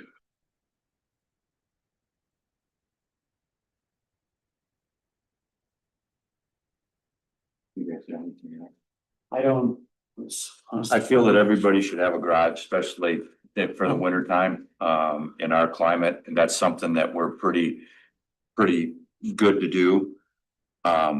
So I would make a motion to grant this variance.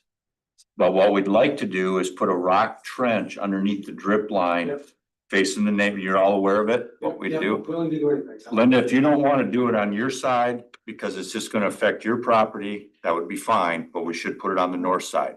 I would recommend both sides because that's gonna keep it from washing out and washing that bank out. So that would be we'll put that as number 4. Then we gotta do number 1, you gotta put a lock and chain on the septic tank. Okay, so no little kid here can open that tank. We need a lock and chain on the septic tank. So nobody can get into it except a pumper, that you have the key, okay? Then we need a land use permit for the retaining wall. And that Jason will issue that. And then follow all the local, county, state and federal requirements for the activity. It's done, which is already done, so. I have a motion by Peterson on variance 2518. Nope, yep, right, yeah. Yep. I seconded it. Seconded by Schmidt. Any other discussion on 2518 with the 4 conditions, I believe, that were listed? If not, all in favor say aye. Aye. Opposed? Motion carries to approve 2518 Strang Rubel. Thank you. So you just gotta pull that permit from Jason and then you can get your building permit for your garage. Perfect. Thank you so much.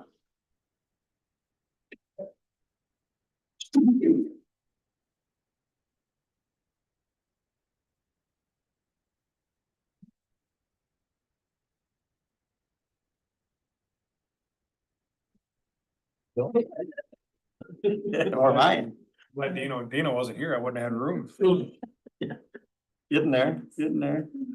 At this time, we'll open public hearing variance 2519 Fritz to revise, remove a prior variance restriction which stated the bunkhouse can't be used for a recreational or residential rental.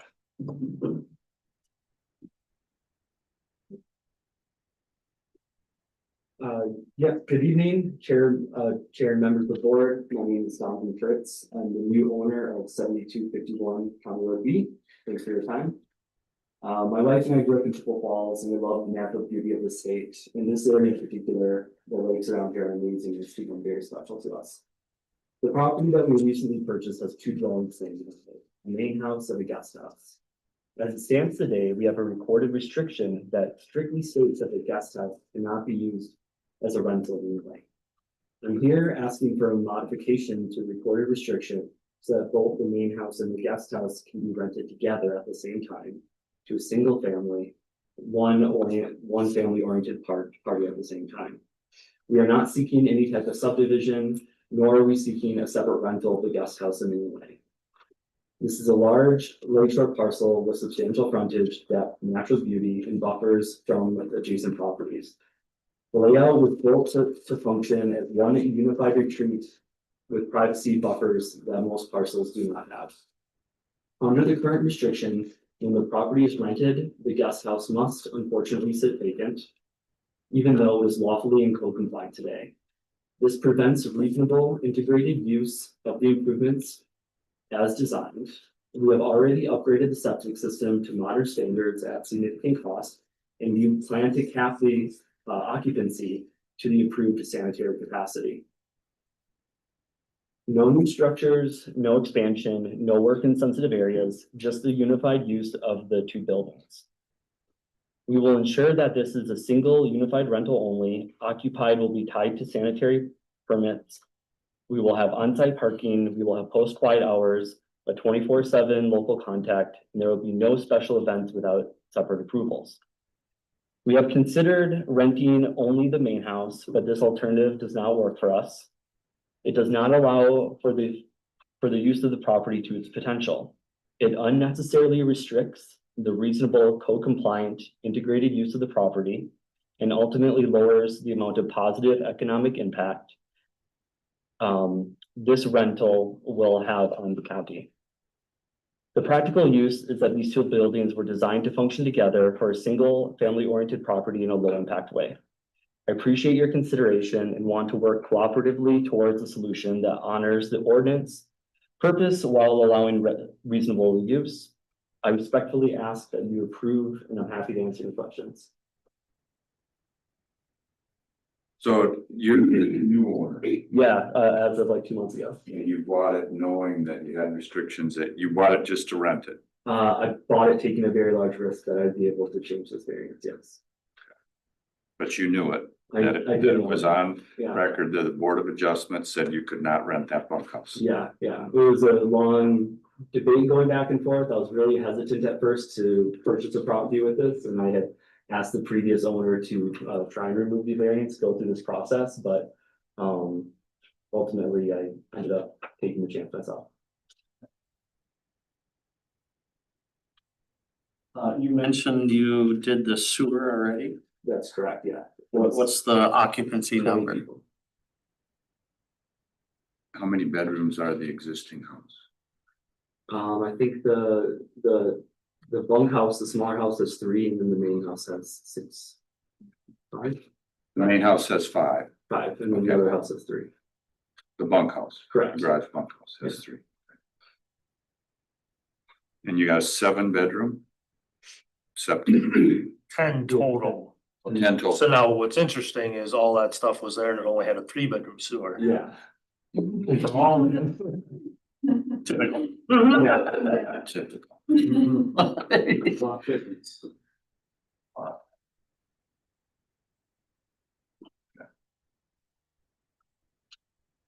I don't have any questions this time. You have anything you want to add at this point? Otherwise, I Yep. put everything out there. to start. Well, you did good, so. Appreciate you being prepared, so. If not, you're gonna head back and we'll open up the public hearing for variance 2519 Fritz to remove prior variance restriction. Any comments from the public? Any correspondence, Jason? No Specific? If not, hearing no comments, we will close the public hearing, and deliberate amongst ourselves. So it's. Jason, can you kind of fill us in on the process of how that, I think this was built and. Yes. This thing was. Yep, so I think what happens, well, Burnett County only allows 1 dwelling per parcel, and we have the bunkhouse provision that allows you to have up to 500 square feet of bunkhouse. Can't be used as a rental, so it's basically overflow area. So I think what happened on this one is they built the garage first. And since that was over 500 square feet in size, habitable area, that was considered, that was the dwelling. At the time. At the time. And then when they wanted to build the second dwelling, they came in and zoning wouldn't approve that because you said you can only have 1 dwelling. So then they went and got a variance, and then the board approved that variance with the bunkhouse conditions applicable onto the first dwelling, I guess. Correct, it was like a single family home. Yeah. Overflow for. Yeah. The fourth and memorial. So that's how it came about. So then that bunkhouse agreement got recorded. That's the standard agreement that gets recorded for any other one that wants to do a bunkhouse in the county. All bunkhouses are non-rentals. Correct. Yep. And then so, when I talk to you guys or, your attorney, basically it's like, well, I guess the only way to get that condition potentially removed or revised is to go through the variance process. Cause you can ask for a variance for anything. So, yep. I'm not asking for the variance to remove it, just want the whole room to be unified. The bunkhouses strictly can't be a rental, like it's both together. So if I rent the main house, it should be a rental bunkhouse, it's not. Yeah, so I mean, you want The restrictions gotta be removed. restriction revised, that's why I worded it as revised or removed. Yeah, cause that restriction says it cannot be used as a rental. But the house wouldn't exist without the restriction. Hey, Correct. you know, so this is one of those, Variance. after the facts, you know. Interesting. This has never come up before. No, we always get interesting For most things. time. Yeah. Or the full moon, just Are we read on discussion? No, we're still in public hearing. I think I'll close the public hearing. And then we can deliberate. I might have done that twice. Yeah, it's close. No. Part of me thinks that if it was. If you were able to make that, cause that thing is big up there. I don't know. 1,800 square feet. Alright, so I mean, that's over triple what a bunkhouse could be. If you could make it small enough to make it a bunkhouse size and meet the bunkhouse requirements, then you might have something, but even then it still wouldn't be allowed. Well, the standard bunkhouse rule is it can't be rented, period. Correct. Correct, but that's what I wanted you to explain that, cause I was thinking if we could get it down to 500 square feet, but even then we can't, Yeah, the standard agreement is it can't be rented. we can't. And that's ordinance language. Yep. That's where that agreement comes from. It says in the ordinance that you can have a bunkhouse, but it cannot be rented. So that's where that agreement comes from. It's not an. And this is a new, I would say, 10-15-year-old problem or circumstance that's been created. Correct. I know when I was on the board 14 years ago on zoning, I was looking at Devil's Lake, and it's like, we were talking about, how do you find these rentals that are the new VRBO model?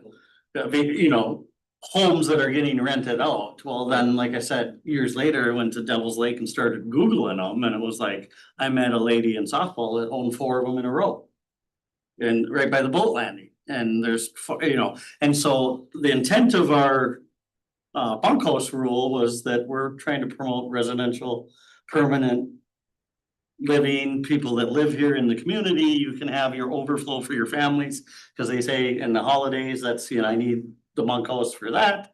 That come out, the vacation rental industry came in, and now, you know, it's huge. The amount of properties that are listed for this stuff, but I would go back to that, this doesn't exist without the variance to get it, and then if we remove the variance, now we've circumvented all the rules in place to try to protect for this.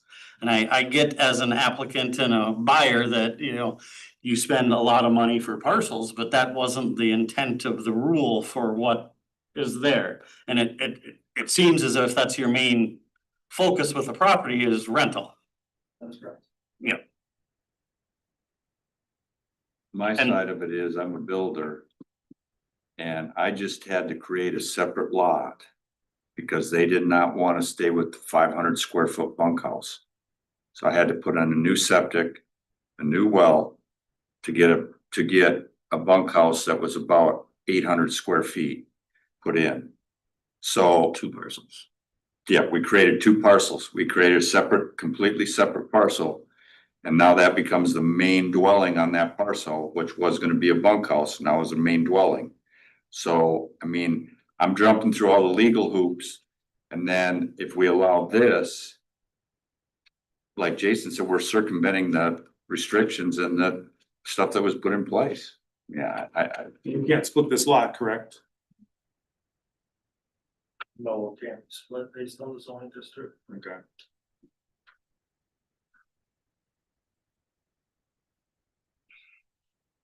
I have a hard time changing a condition that was made to build the property after the fact, because then it basically, like you say, you set a precedent that it doesn't matter what the condition is, you get a variance and then try to remove the. I mean, the county has put in place, you can't rent the bunkhouse. Sure. So, with the way things, like with the current rules that I can rent the main house out.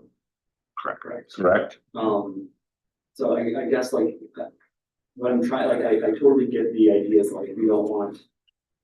My understanding of this rule is, we don't want the bunkhouse to be like income generating for somebody that's living there. And that's not the situation I'm in. I want them both to be rented together. And so, if there's some way to, like, in my mind, I'm trying to like unify them and not like remove it. And I totally see your points about This setting a dangerous precedent in the future, but if there's some way where we can say like only under the condition where like the main house is also rented, like that's really what I'm after. I'm not trying to set a precedence in any sort of bad way. It just, to me, it's like a beautiful property that together is where the value's at. It's a beautiful property, no doubt about it. Yeah. It's just, I just don't see being able to do it. My question is this, what is the legal requirement for the main structure with 5 bedrooms? Is there an occupancy and rental? Is it tied to the sewer systems? Yeah, so, yeah, the short-term rental regulations in the county is the number of people, the occupancy is tied to the sewer system. So when we give variances for this, are they, like you mentioned that like previously it was for a 3-bedroom? I think if I didn't hear that. Well, and that's, I'll tell you why. So that's why now we require building plans. 20 years ago, when they built this stuff, they would just give us a sketch that showed a 3-bedroom house with no floor plans. Yeah, I've been there, done that. And now we have to have a set of house plans, so that doesn't happen going forward until they finish the basement without telling anyone, and they have bedrooms down there and, you know, all that stuff that still happens, but try to close the loopholes. But anyway, your question was again. I'm asking like, based okay, on like, occupancy. forget the bunkhouse. Yep. Everyone has if he applies for a, permit for a recreational rental or whatever you wanna call it. How is the state, cause we talked about that at zoning, you need to file and get the state permit for that. Is it tied to the legal sewer or what's permitted for occupancy? Cause So the state does not look at the sewer They don't care. whatsoever. Now, I think they look at room sizing and whether it has enough headroom to be qualified as a bedroom. I think that type of stuff they look at. And then we look at the sewer. So whatever the sewer is, that's the occupancy that they're capped at. cause he stated 20 as the max number that the current sewer system had. Yep. So if under current law, if you can get 20 people in the house, by definition for the rental, that doesn't matter. He could put 20 people in a 5-bedroom somehow. If that's what the state says. The state doesn't care about, yep. Yep. Okay, I'm just saying, cause I have a hard time removing the restriction. I get the business side and what you're asking for because it makes sense. But either way, you have a permit for 20 people. Whether they're in the house or in the bunkhouse, that's a cat and mouse game. Can't rent the bunk. I understand that, but that's not, how is that gonna be on us we have how many rentals out there that are doing. That's not on us. No, that's what I'm saying, that's why I'm like. It's not on us. Cause I'm just curious what his legal rental would be for just the house, cause he can rent that, he's got a sewer system for 20 people, if he wants to pack 20 people in there, that's what you have. There isn't, I don't see giving a variance for the thing, because that was a restrictive condition to build the house in the first place. It shouldn't, you almost got they got 2 houses there. Already, cause it's not even. Primary structures and you can only rent one of them. They shouldn't have had, it shouldn't be that big. Yeah. Right. And I go back to like the intent, I remember, cause it was 14 years ago when I was on zoning board and we were talking about the rentals as a new thing, because it's just something you didn't, it was hotels. You didn't think of renting homes like they do now. And I think that's the intent of the bunkhouse rules that we have now. I get culture is changing. I mean, I was shocked to see how many on Devil's Lake are that. And it's a change in just reality. It's not right or wrong. It's just the conditions that exist today, that's a new thing, and we're muddling through our zoning to try to figure out how to do it. So, interesting, but I personally don't see removing the restriction on the bunkhouse, because I think that kills 2 things. Yeah, I have another question. So, I wasn't aware of like the description of a house being, I think it was 500 feet, right?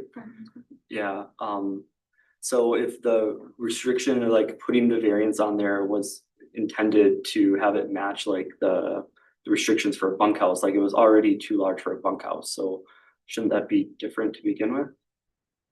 I don't know if that makes sense or if I'm explaining it. Well, It does make sense, but at this point, this board had nothing to do with what happened in the past. And in fact, it happened long ago that this didn't have anything to do with it. All we knew, looking at it as of right today, what it is today. But yes, I don't know how that got to be 1,800 square feet. I have no idea. Well, no, it's a variance. Because it was a brand because it new, was permitted as a dwelling. it was a dwelling, and then they, Asked for And then another the house. Second one, and then the board, they had to get a variance, and then the board said, okay, we'll grant that house, your second house. But you're gonna sign a bunkhouse agreement on your original dwelling, which means no rental. To ensure that it doesn't turn well, into. they allowed the bunkhouse at 1,800 square feet. Correct. Because it was there first. Cause that was the first thing, they built that first, and that was permitted as a dwelling. And then they came back and wanted to build the house, and then Flanagan said, no, you can't have a second dwelling. They could have made it tear the bunkhouse down in order to build the house. Yeah. Or turned it into storage Yeah, and got no longer bunkhouse. yes. Got it. Thank you.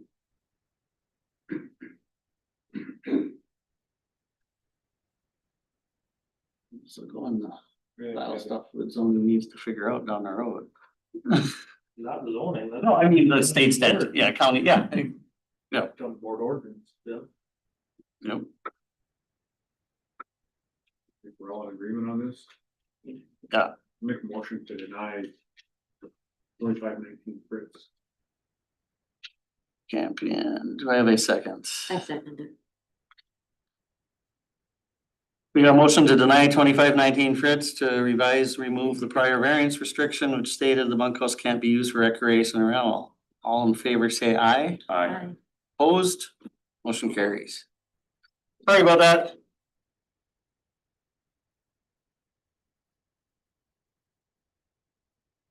At this time, we'll hear variance 2520 DNA Enterprise Living Trust to expand the dwelling cabin more than 25% on a parcel that is non-conforming for dwelling density.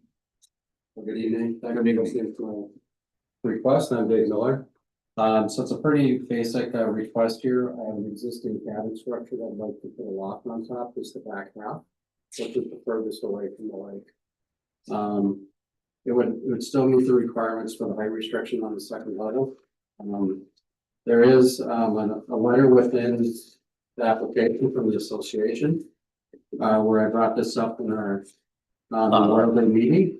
The motion was to accept the proposal. There are 10 members currently of the Oakland Park Association, and we unanimously voted for this addition to be approved. If you look at the site plan. Yep, we sure do. You can kind of see the proposal there. So the back half addition would be just on the second floor there, next to the gravel driveway. The access would be by a stairwell on that back side there to get into the loft. So again, there's no addition on the front half of the cabin. It would just be on the back half for the proposed addition. Where would the stairwell be? You see where the driveway is? Yep. There'd be a stairwell that goes up there. If you look at the picture in here too, just kind of showing how it would look. Exterior stairway. Yeah, like that right there. You guys have this? Yes, we do. So you can kind of see the stairwell there, on how that would be accessed into that loft. And you can kind of see where the loft is going to be in relation to the existing structure. There wouldn't be an exterior stairwell, right? Yeah, that would be the proposal. That's the only way I can get Oh, okay. into there. Not enough room So inside. there's not enough room inside because it's only 18 feet wide. Is that an issue, Jason? No, Okay. I was just, Go right up just that. little odd to go Yeah, outside to there's get not back enough room inside. in the existing cabin to make it work. We try not to do that. Like a lot of the bunkhouses. Yeah. I guess. Storage buildings. Yeah. Yeah. You digress. That's all right. Just go on there already, I guess. But again, there's, the key thing is that I'm doing the back half, there's no impact to the setback to the lake. And all the owners have approved this from our meeting notice, so they are good with the proposals that you.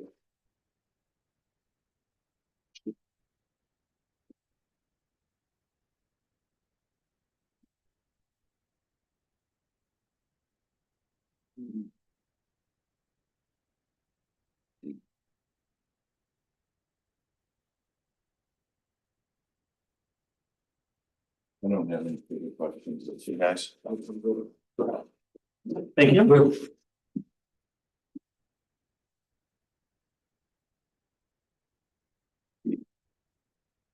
Camp, how high will that be roughly? At this time, we'll open the public hearing. Sorry. No, that's fine. I'm sorry too. I'm like, tired. where are we here? All right. Any questions from the public? Well, there's no correspondence on, other than the, minutes that. Yep. the association. Nothing from the DNR because it's beyond the 75% bounds.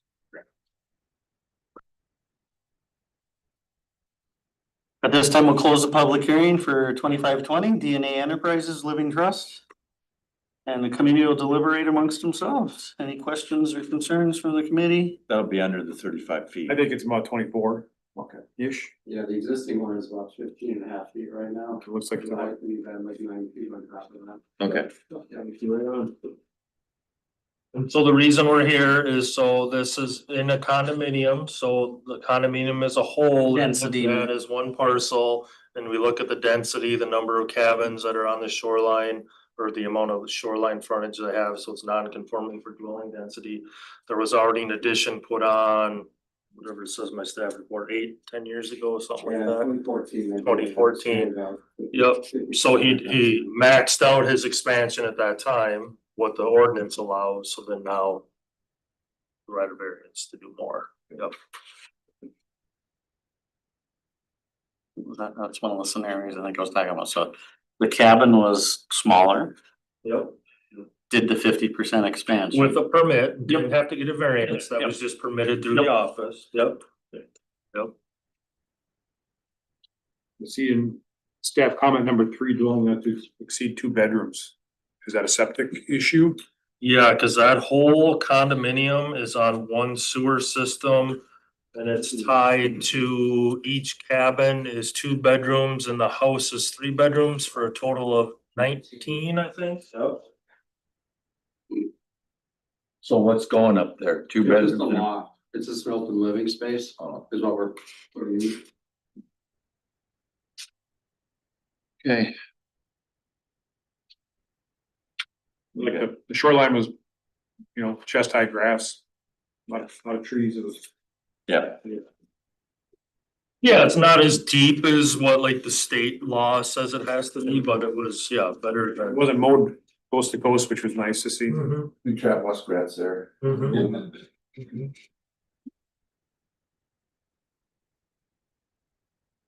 You guys got anything else?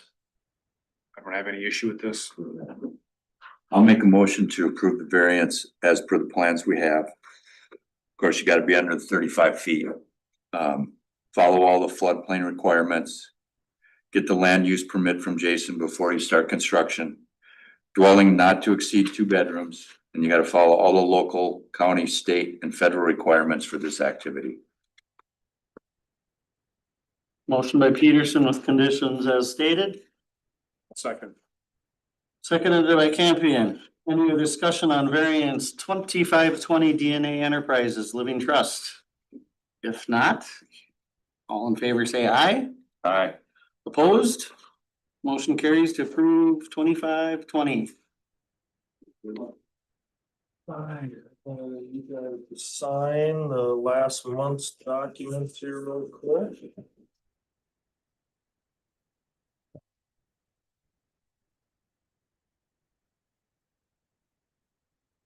This one.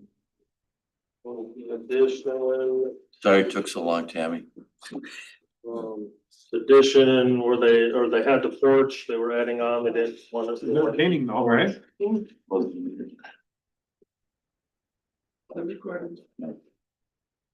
always forget. This is the deck screen porch, at a reduced road set down by Spirit Lake. Thank you. 10-6, yes. Is 8:02. Do I have a motion to adjourn? Motion. Motion by Campion, Second. seconded by Schmidt. All in favor, say aye. Aye. Opposed, motion carries. We are adjourned. Shut it down, Tammy.